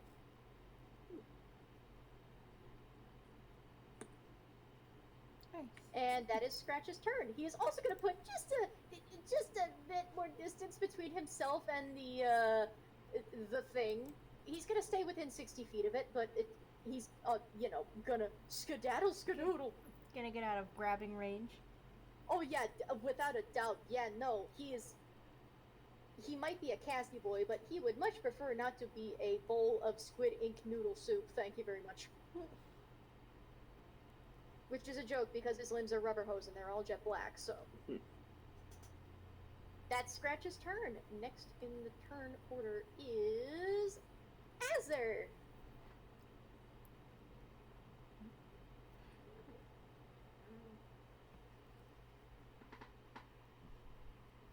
Let's see. I think it, it's just going to pull her gun out and try to shoot it. That Okay works. then. Not like actually shoot the cat, but like, you know. Yeah, of course it can't. Nobody's gonna actually shoot the poor cat. Yep, so make an attack roll. Yeah, let's see.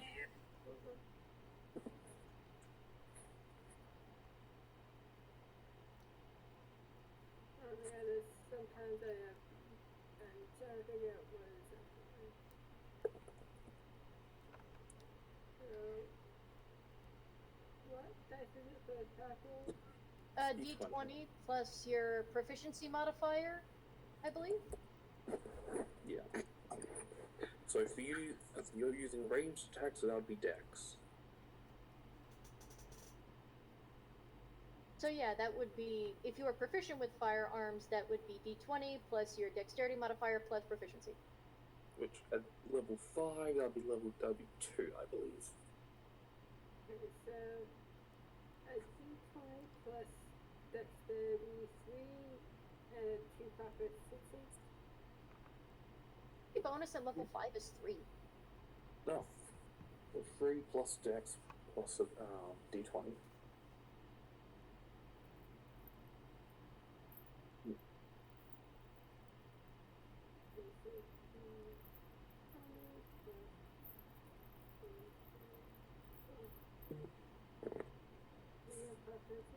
Would that just be like the d20 command plus 3 plus 3? So yeah, that base D20 plus 6.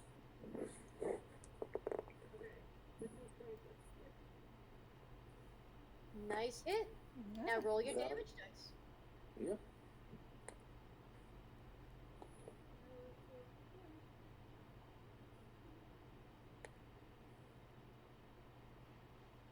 So the pistol I have is a piercer 1d10 plus 3. Is that what I put down?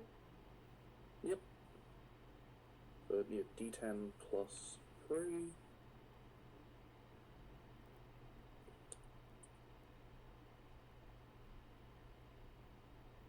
That is a weapon.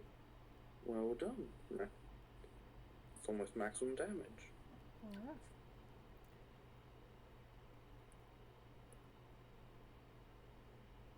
And you didn't even need to use the inspiration dice on that yet. Nicely done. Yeah. Do you have Save it. anything else you'd like to do in your turn? Gain some distance, maybe?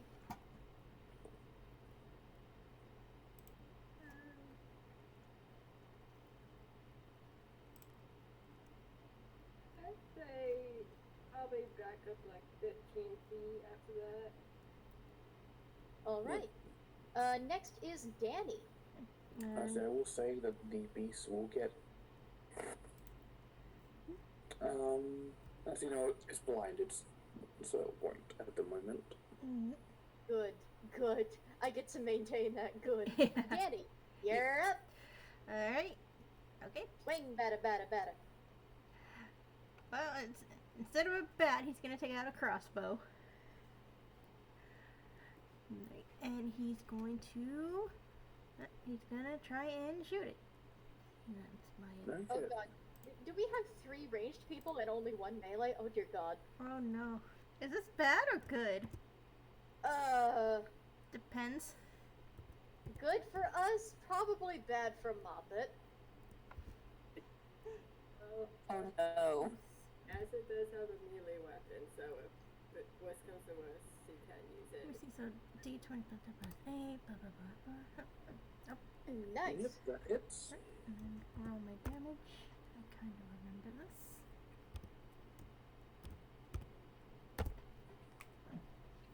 Yep. Alright. It could have been better, but at least he hit.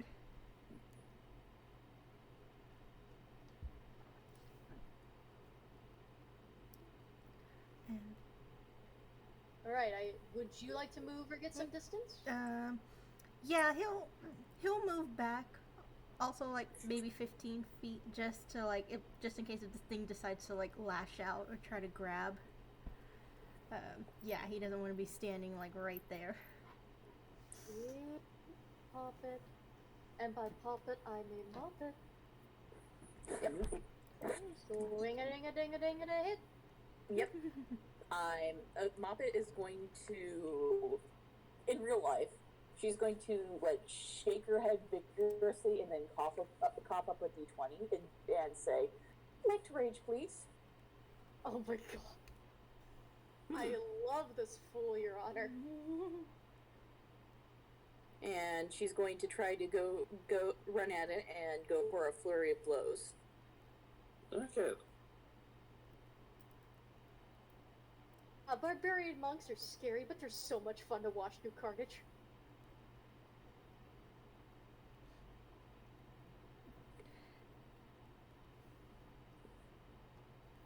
Does the 17 hit? Yep. So Moppet also coughs up a couple of d4s. Oh my god. Scratch is keeping his bucket of popcorn away from the coughing, by the way. Just scoots it to his other side so that, you know, no Moppet spit gets in it.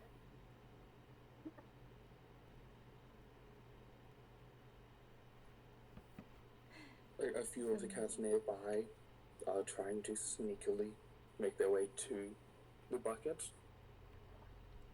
Before I'm gonna roll good perception, Wait. so you can avoid that.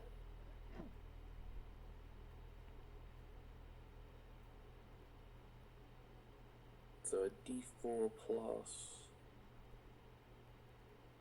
Wait. Yeah, like I said, it's been a hot minute since I've played this character. Okay, so what is Moppet's strength? Or dex? It's +3, so that would be a So it's 5. 10 It would be a pair of 5s. Yep. Cool.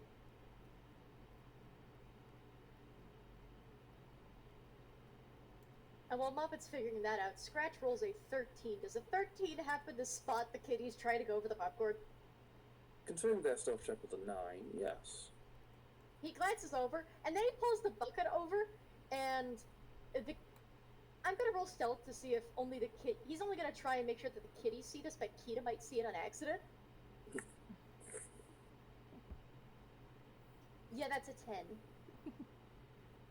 He sweeps the bucket into one hand. He stealthily, quote unquote, moves the beak aside, and with his actual face underneath, he is going to loudly hiss at the cats to back off my property, mine.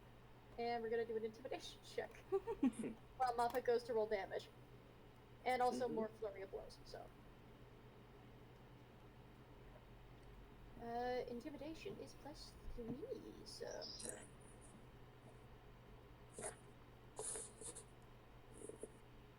That is a 17 in intimidation. Yep. The cats are gonna hiss back, but then run off. So, since Flurry of Blows is a bonus action, Moppet's also going to try to just straight up Radiant Punch this thing. Sure. Wait a moment. Raging is a bonus action. Oh, yeah. So Okay. you can't Flurry and Blows this turn. You'll have to do it next time. Okay. Can I roll for for just a Radiant Punch?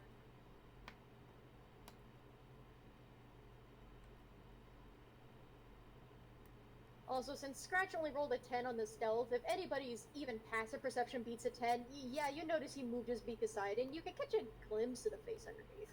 Ooh! 21 That hits. hit. I'll say Kita's passive is 19. Oh yeah, you would have. Yeah.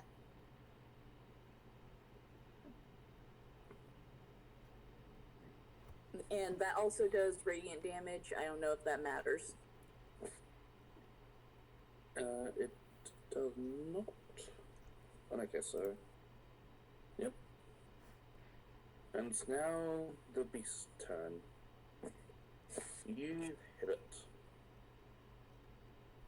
And we're going to now hiss at you and try and slap you back. It is blinded. It is blinded, so I...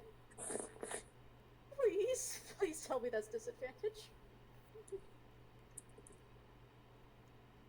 Oh, that's not much better. Yeah. Okay, so that is... At least it's not a crit. At least it's not a crit. Could always be worse.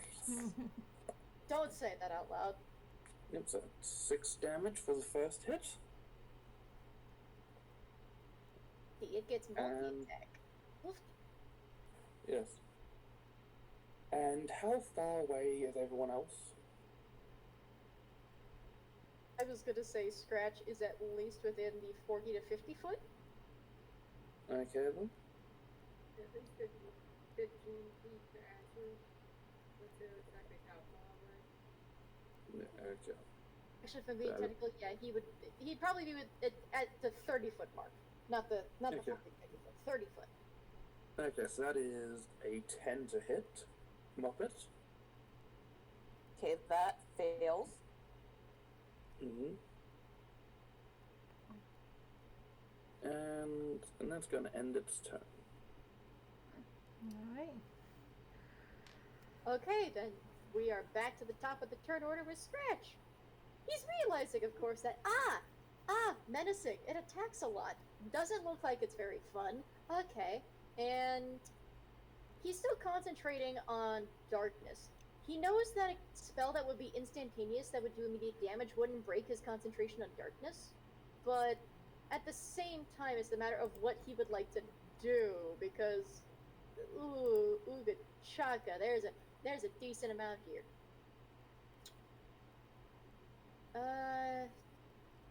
Okay, good news is Guiding Bolt is not concentration.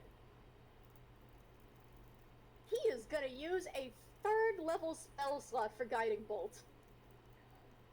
3rd level. So give me just a moment. And that is D20 plus 6. So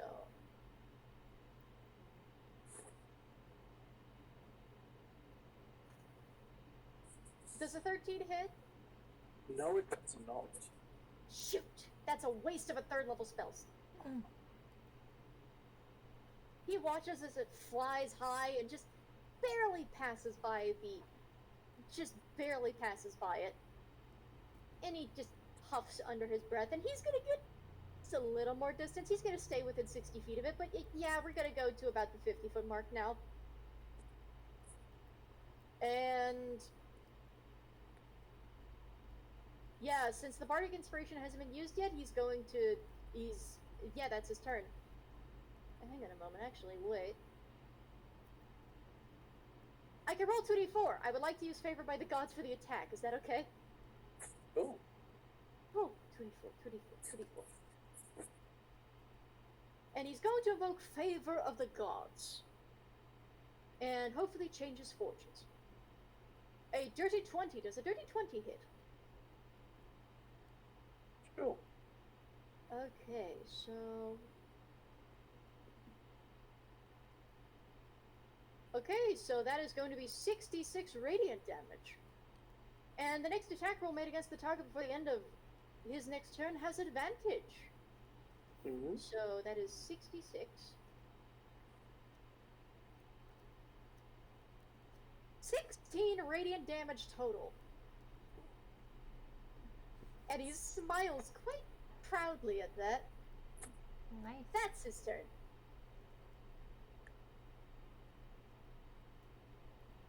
Okay. Also, he can't use that feature again until he finishes a short or long rest. So that was his only gotcha. Yep, okay.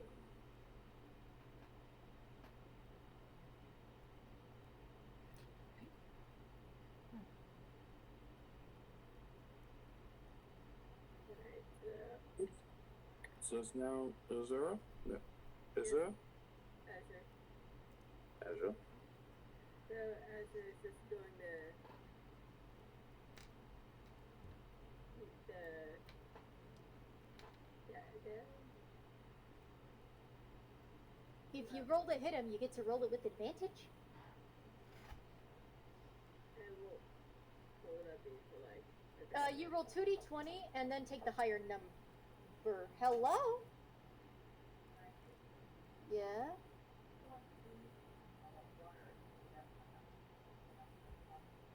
What kind of tea? I have tea bags in... Yeah, actually. Okay. Give me just a moment. I'll be right back. You guys can continue combat. So, with that'd be 2d20 plus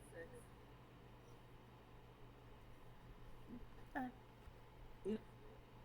So, yeah, just go ahead and roll.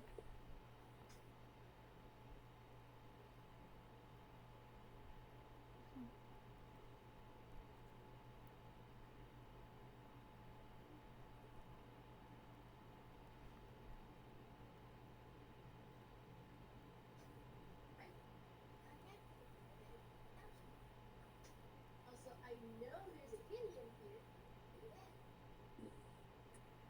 That's just really that, I know it's something more. I knew this man. I asked if that would be 2d20 plus 6 because of advantage. Yes. Okay. Yes, sorry. I'm back. Welcome back. Oh, 25. Nice. Oh, wait, I think I did that one. Oh. I guess that'd be 17 plus 6, 23.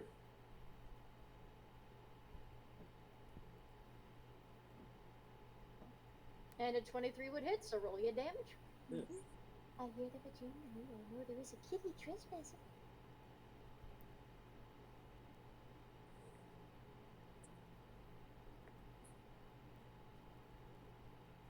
That's a 5. Yeah, I guess that is 5 damage.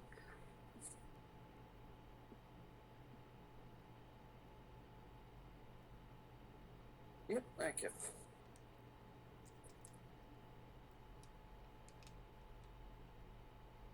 Yeah, so what are you going to do next? What? I think I'm just gonna... Yep. Alright, now, no other attacks have advantage on it, because that was just in the very next attack. So next up is Moppet. No, Danny. My mistake. Danny. It's okay. Moppet can go first if they really want to. We already established the order. Danny has to go before Moppet now. Okay. Alright, so, well, the crossbow hasn't failed him yet, so he's going to take another shot. And yes, he's a very boring fighter. Ooh. 20. Nat 20. Nice. I'm boring fire, but he's really good at it. That's why I keep using it. That is double the damage dice. Let's go, baby. Let's see. So, the 9. Say double damage. That is double the damage dice. Oh, so do I roll it again, or do Yes, I? you do. Oh, okay. You can roll to go. Okay, give me a minute. I am the lady girl. Okay. A 9 and an 8. That is 17 total damage. Yep. Yep. Not bad, not bad. Amber, can I help you? There Yep, is a okay, kitten so- present. Who goes next? That would be the cat beast. No, that would be Moppet. Moppet's next. Yep. Okay, The fun so give me a quick second because I have to pull a picture up for reference. Uh-huh. Okay. So so Moppet is going to do this thing parrots do when they get excited or angry.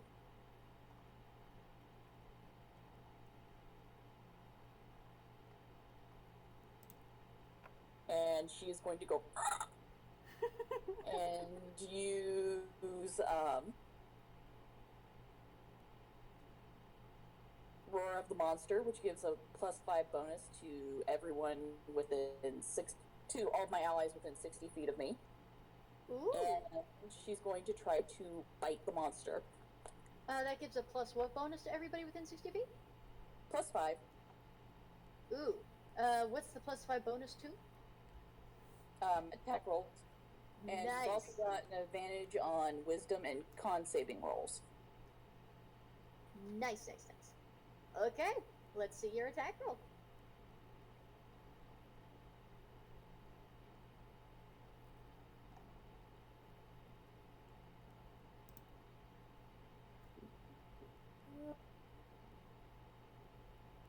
Ignore the yawns, by the way. It's just late in the evening for me. Ooh.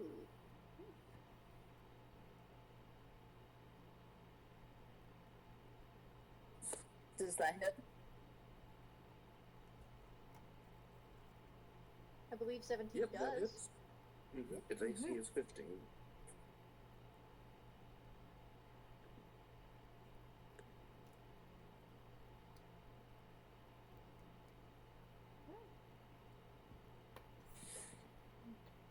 Was that the 7 damage? Yep, 7 damage. Alright.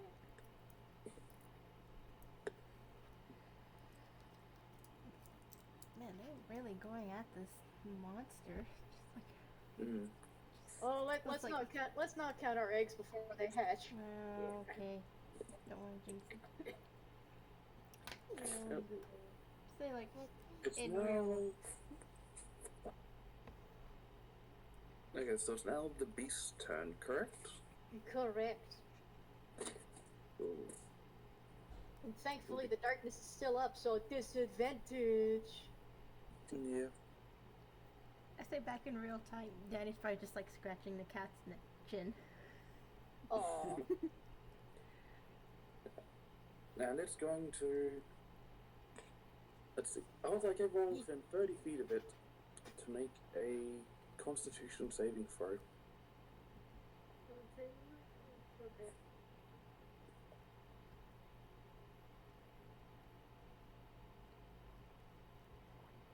And it's going to just cry out.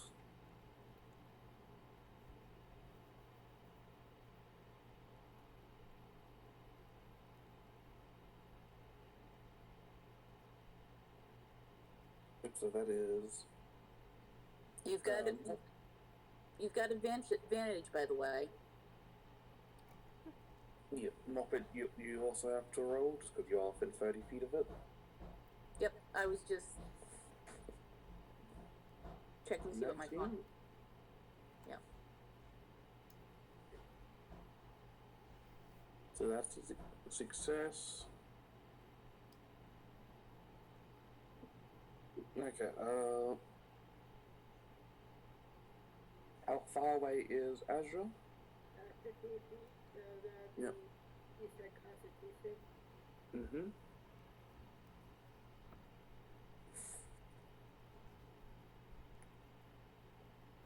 That is a 15. And that also succeeds. How far away is Danny? Also 15. Yep.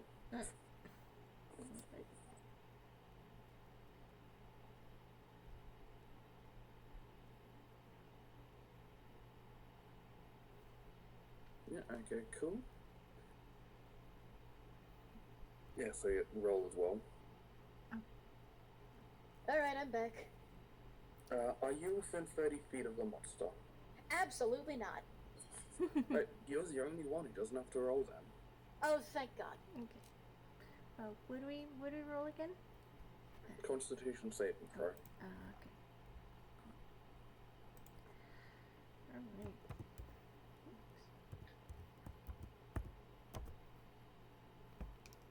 19. So you all succeed.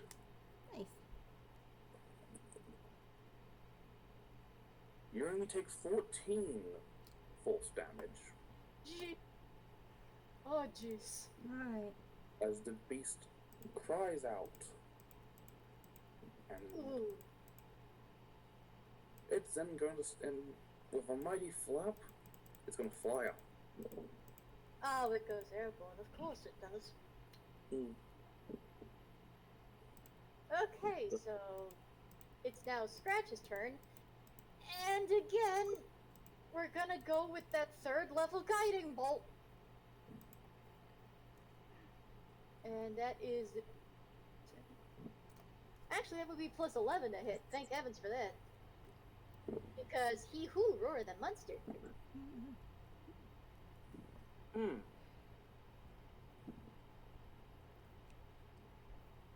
Oh yeah, 27 should hit. How does he have a plus 11? Plus 6 spell attack bonus, and roar the monster gave him a plus 5. Ah, okay then. Yes, that hits. And that is 66 radiant damage. 18 radiant. I had 66 radiant damage and I was like, what? Then I was just 6, 5, 6. That was his last third level spell slot, but now the next attack that is made on the creature is made with advantage. Okay. And he is still, now that it's flying up, he's only gonna get a little closer, but just so that he's still within the 60-foot range of it. He's not gonna get any closer than that. I feel like Guiding Bolt and Darkness should counteract each other. He's not hitting the part that's with the darkness, and darkness is the concentration while guiding bolt is not. Then, or how big is the Darkness sphere? 15 feet. That's bigger than the monster. And Is it The covering monster. entire body? Okay, never mind. oh, right, actually, fun fact, there is a section for that. So firstly, non-magical light can illuminate it, but if any of the spell's area overlaps with an area of light created by a spell of second level or lower, the spell that created the light is dispelled. So since it is third level, guiding bolt is fine. Okay then. We're good. We're Gucci. Okay. So, who's next? Next up would be Azur.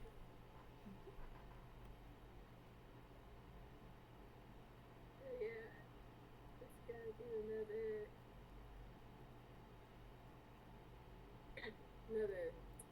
shot at it. Mm-hmm. So that was with advantage. Should that be another 2d20 plus 6?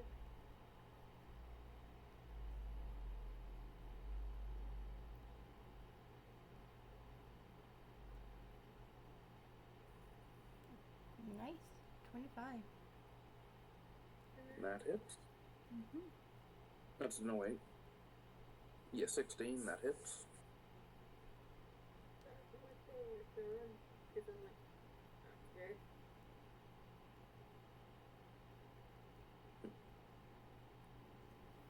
Yep, so if you want to go ahead and roll damage.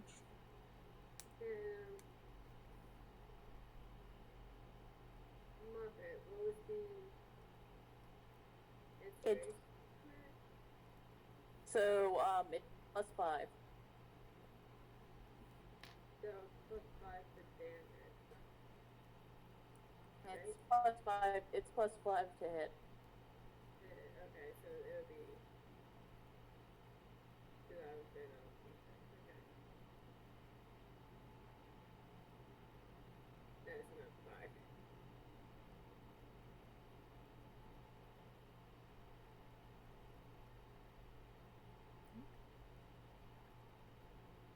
Hi, Daisy. Can I help you, honey?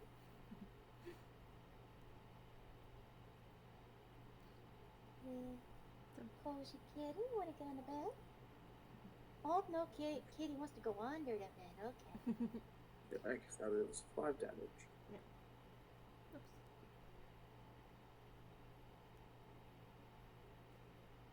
Okay, cool. And now then, it is Danny. Okay. He is a little annoyed by the damage he took, so he's gonna return the favor once again, oops, I can pull it up again. Once again, using his crossbow. Let's see. I mean, so far he's doing pretty good with the bow. So.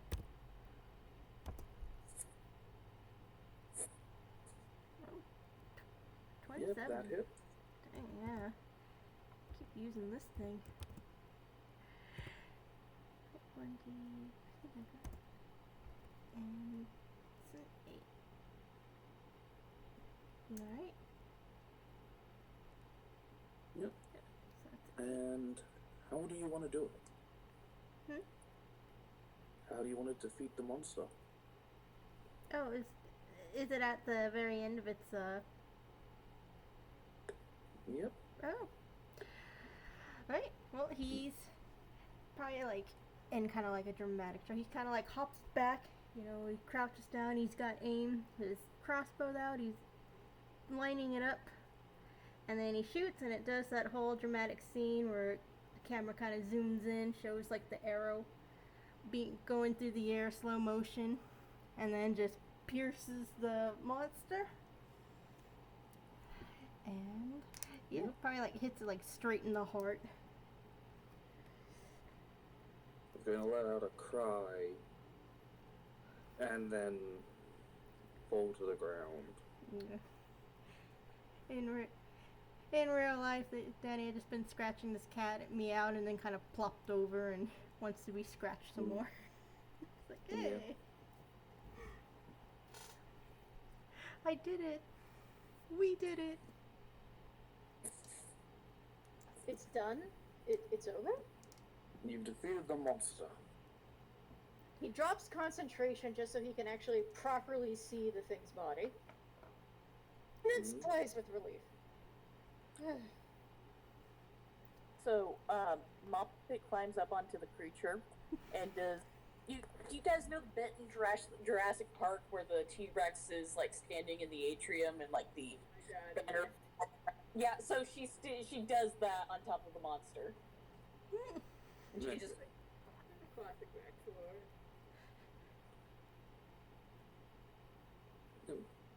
Let me find what the monster looks like in game compared to what it looks like in real life. Is it like that monster from Stranger Things, maybe? Oh gosh. Oh no. You're vicious. He's vicious. Yeah, I posted in players chat. Oh, that's even worse. Now I'm now going to delete it just because I don't know how to spoil it. Okay, Yeah. that's haunting. Yep, so you have defeated the evil monster. And by extension, the wizard, because it seemed like the monster did that for you. Scratch would like to investigate the monster in the ruins just to absolutely make sure the wizard's dead this time.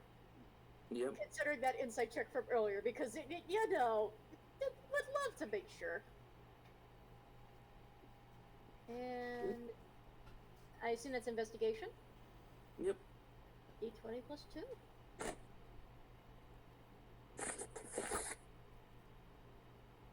$17.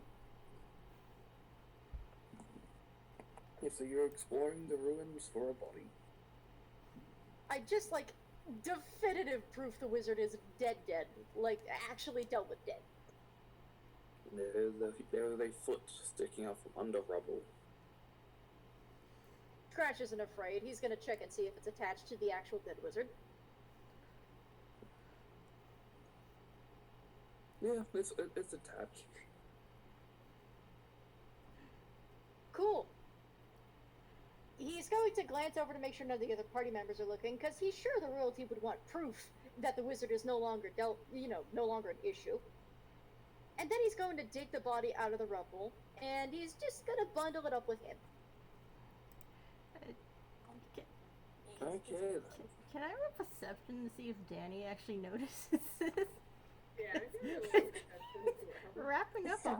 He's wrapping up a body. That's something that. But yeah, no, you can go right ahead. Let me just. Funny enough, let me see if I can roll stealth just for funsies. Oh no, Danny, now you're getting all the bad rolls. But it makes it funnier this way. I got an 8. Azur meets it, and Azur, you do see him indeed fishing a body out of the rubble to pack it up for proof.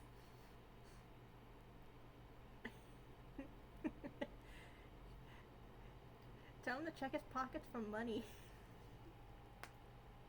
Moppet like scuttles over and starts sniffing the body and like opens her mouth wide, but then seems to think better of it, backs away. Oh god. Just gonna like swallow it like a snake?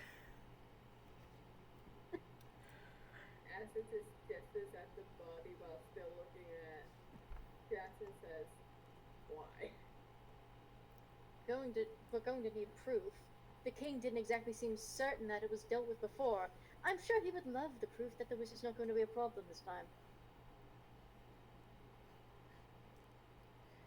And if we get him away from his tower, then you can't do anything with the tower if he's not dead. Fair enough.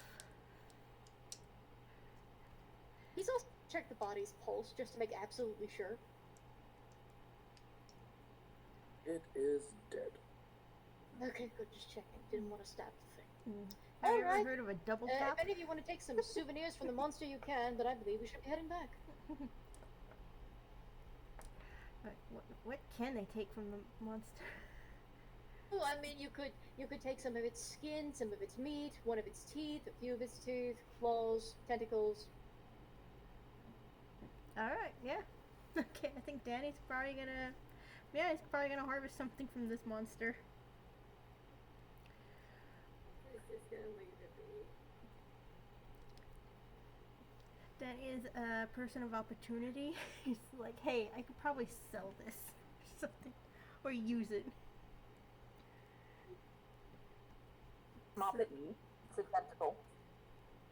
Moppet does what? Moppet eats a tentacle. Just like... I just imagine just like grab it and then like kind of tilting your head up and just like swallowing it whole. Yep. Any noodle. Oh gosh. That's hilarious and kind of scary. It's like she's eating a piece of cartoon spaghetti. Just slurp it up. Has a fork and just kind of like slurp it. You could just take the meat and then open up a restaurant and then just sell the tentacles as noodles. That'd be gross, but It would make some bank. It would make some bank. probably. I mean, it depends on what the tentacles taste like. I mean, if you Oh, cook it, presumably calamari. if yeah. you cook I it, mean, you know. calamari is expensive. Ooh, you could charge exorbitant prices for it. That would be wonderful. Oh yeah. So you open like a restaurant and just sells like only monster meat or something? Exotic monster meat? I'm sure other adventurers have restaurants like that. Yeah. Wouldn't be the first. Yeah.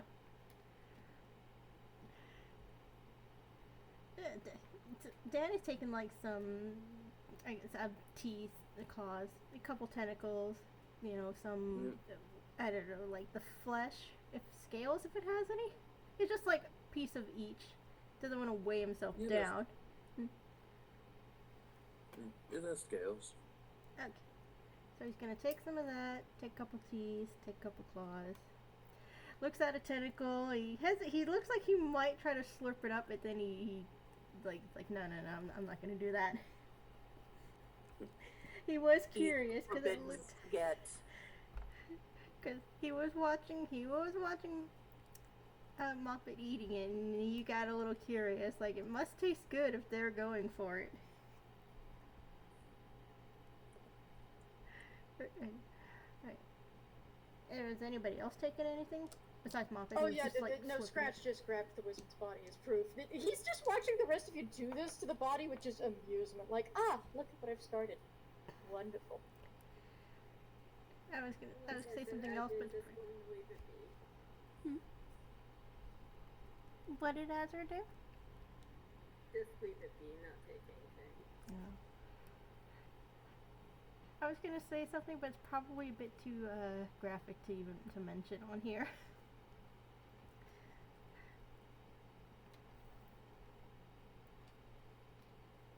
And we're just gonna keep that roll to ourselves, but I assume once everyone is accounted for, we're gonna head back to the castle?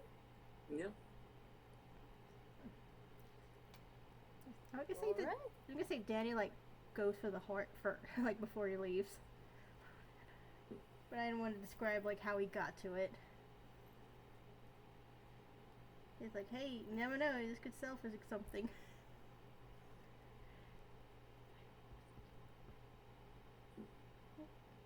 Is that something he can do, or should he just like leave that behind? Up to you. Alright, he's gonna take it. Never had a monster heart before. Alright, and then after that he's gonna head back to the castle.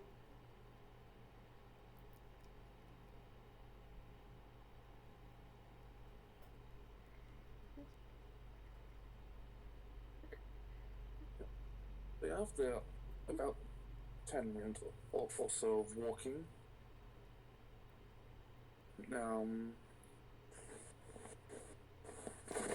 you arrive back at the castle. You have to go a long way around, so the secret entrance can't be opened from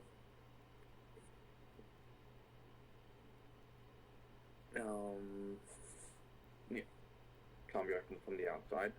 Mm-hmm.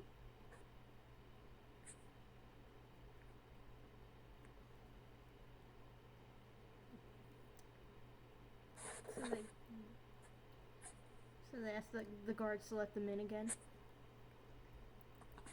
Yeah. Alright.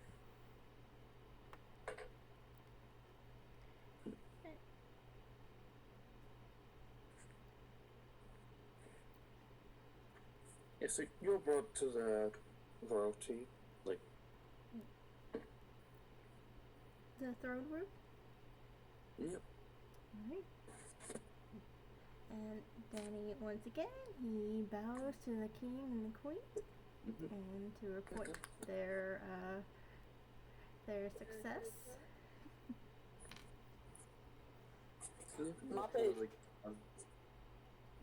Moppet jingles the bell respectfully.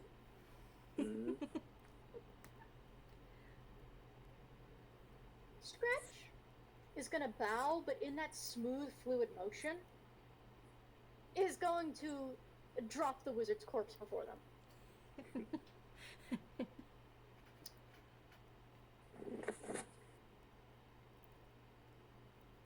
Yes, one of the guards is just going to walk up and then just poke. I was gonna say. Oh, sorry. I do believe this marks the end of your wizard. Although I will say he was slain before we could even have our confrontation with him, as it appeared his tower burst into flame.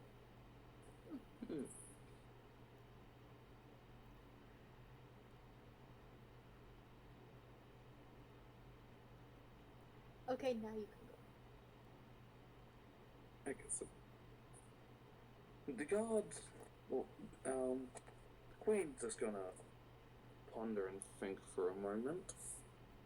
Well, you did still deal with a threat to the kingdom. I suppose you can be. I suppose a reward only makes sense.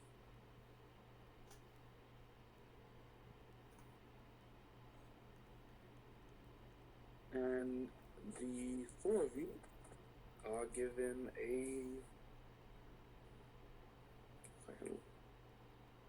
cardboard crest as your pin. Aww. Scratch is gonna look it over, flip it over in his fingers, and then glance over. And what does the crest do?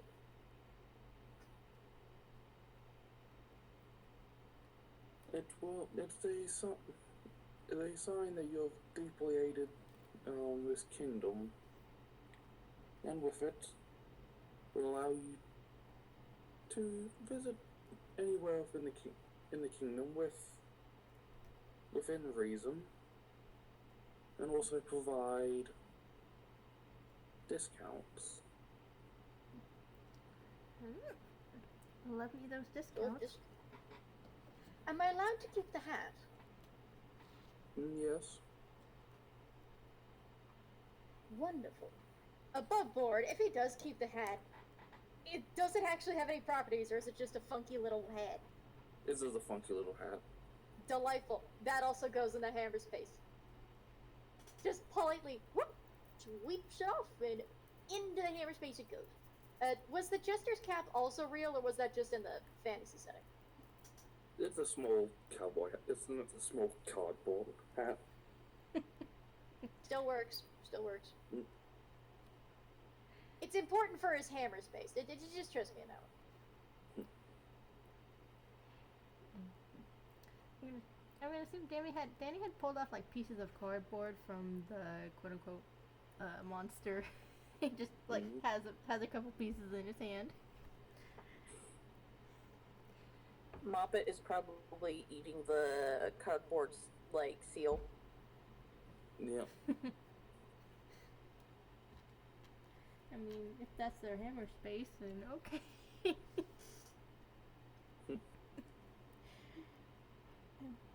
Not the first time I met somebody with a hammer space in their stomach.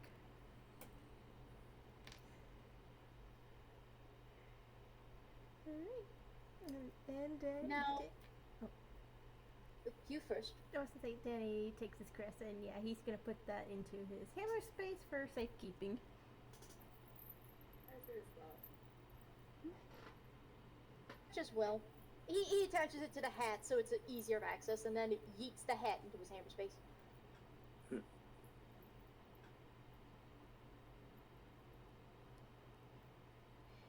Yep. So yeah, I hope you've all enjoyed it. Yeah.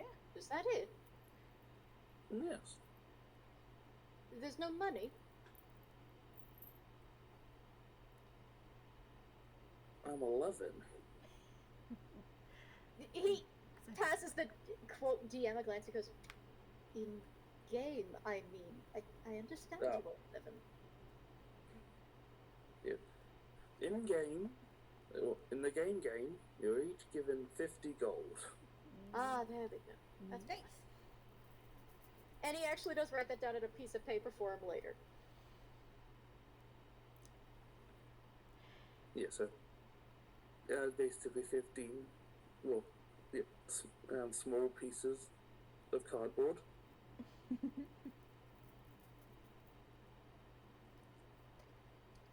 And I will store that. Thank you very much. Yeah. It was an honor and a pleasure assisting the kingdom, Your Grace and Your Highness.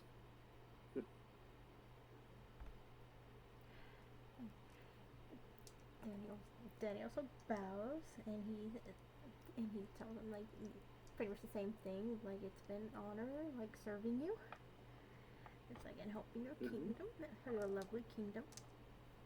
If you ever need any kind of help, you can always call upon me again. Yeah.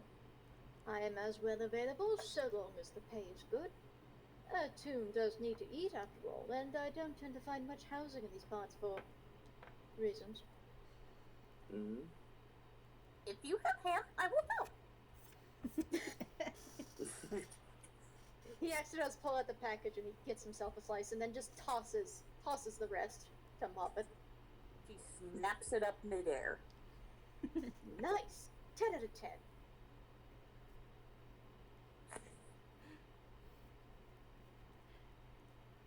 For those that, by the way, from earlier did pass the perception check, Scratch's face under the beak is different than the face with the beak on, and he would have the beak on again at this point. It's flatter, and he instead has a heart-shaped nose underneath, similar to a bat, but simplified and almost cute. Almost. Not completely. Yeah. With a little rubber hose mouth and, just the big, black and yellow eyes that, once he's done casting Silent Image and any spells are done, goes back to being black and white. And, of course, the lighting goes back to normal. Okay. Nice. Well, that was quite fun. You actually did a decent job preparing that, young one. I'm quite impressed. Thank you. If you do end up having another game soon, do know that I don't need to be paid to play it. I'm just playing the character. Mm-hmm. Would that be the end of our adventure then? Yep. Wonderful. Now, if you'll excuse me. And he just sort of takes his bucket and he gets up, still keeping the bucket away from the cats, mind you, even though a couple of them ran off from the intimidation earlier, just in case, you know, making sure. I'm gonna go see if I can catch a movie in a nearby town. Sounds like some good fun. After this, I don't really want to socialize with anybody else. I have a limited battery on that. I'm not paying for anybody else's tickets. I'm just saying where I'm going.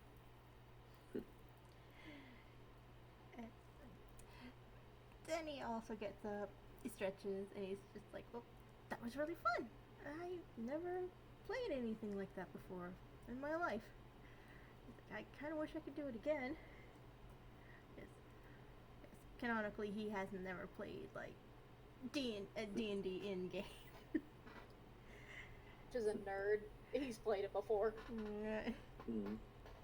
Danny would have been a nerd if his family allowed him to be. Aw. Yes.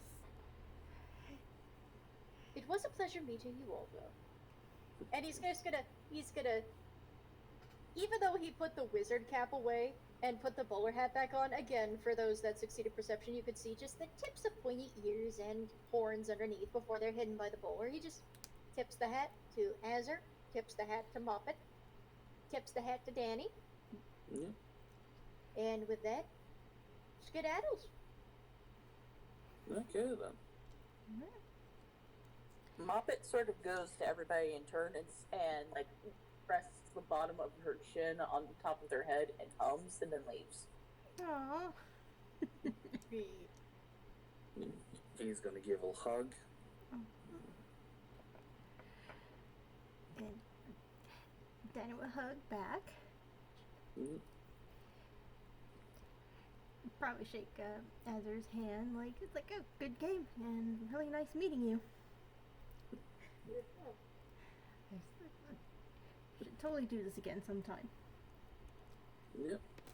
And then he's gonna turn, he's gonna start walking out, and as he passes the door frame, he's gonna notice a wanted poster that's just posted right outside the door. He's gonna just rip that down really quick, kind of wad it up, and stick it in his camera space. He's like, this is not gonna ruin my mood today. And then he is going to dash off to places unknown. Probably under a bridge because he doesn't have a set address. And then Azur is gonna give Chico a pat on the head and says, you have a very imaginative gaming sense. I would love to play once more if you ever get the time.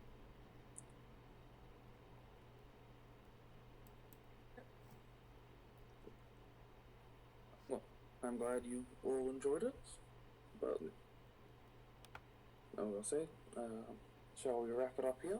Mm-hmm. I do believe this is the part where we all say goodbye to the Irons. So on a count of 3, thank you for listening to us, and we hope you all have a lovely evening. Goodbye all. 2, 3. Bye-bye. Goodbye. Bye.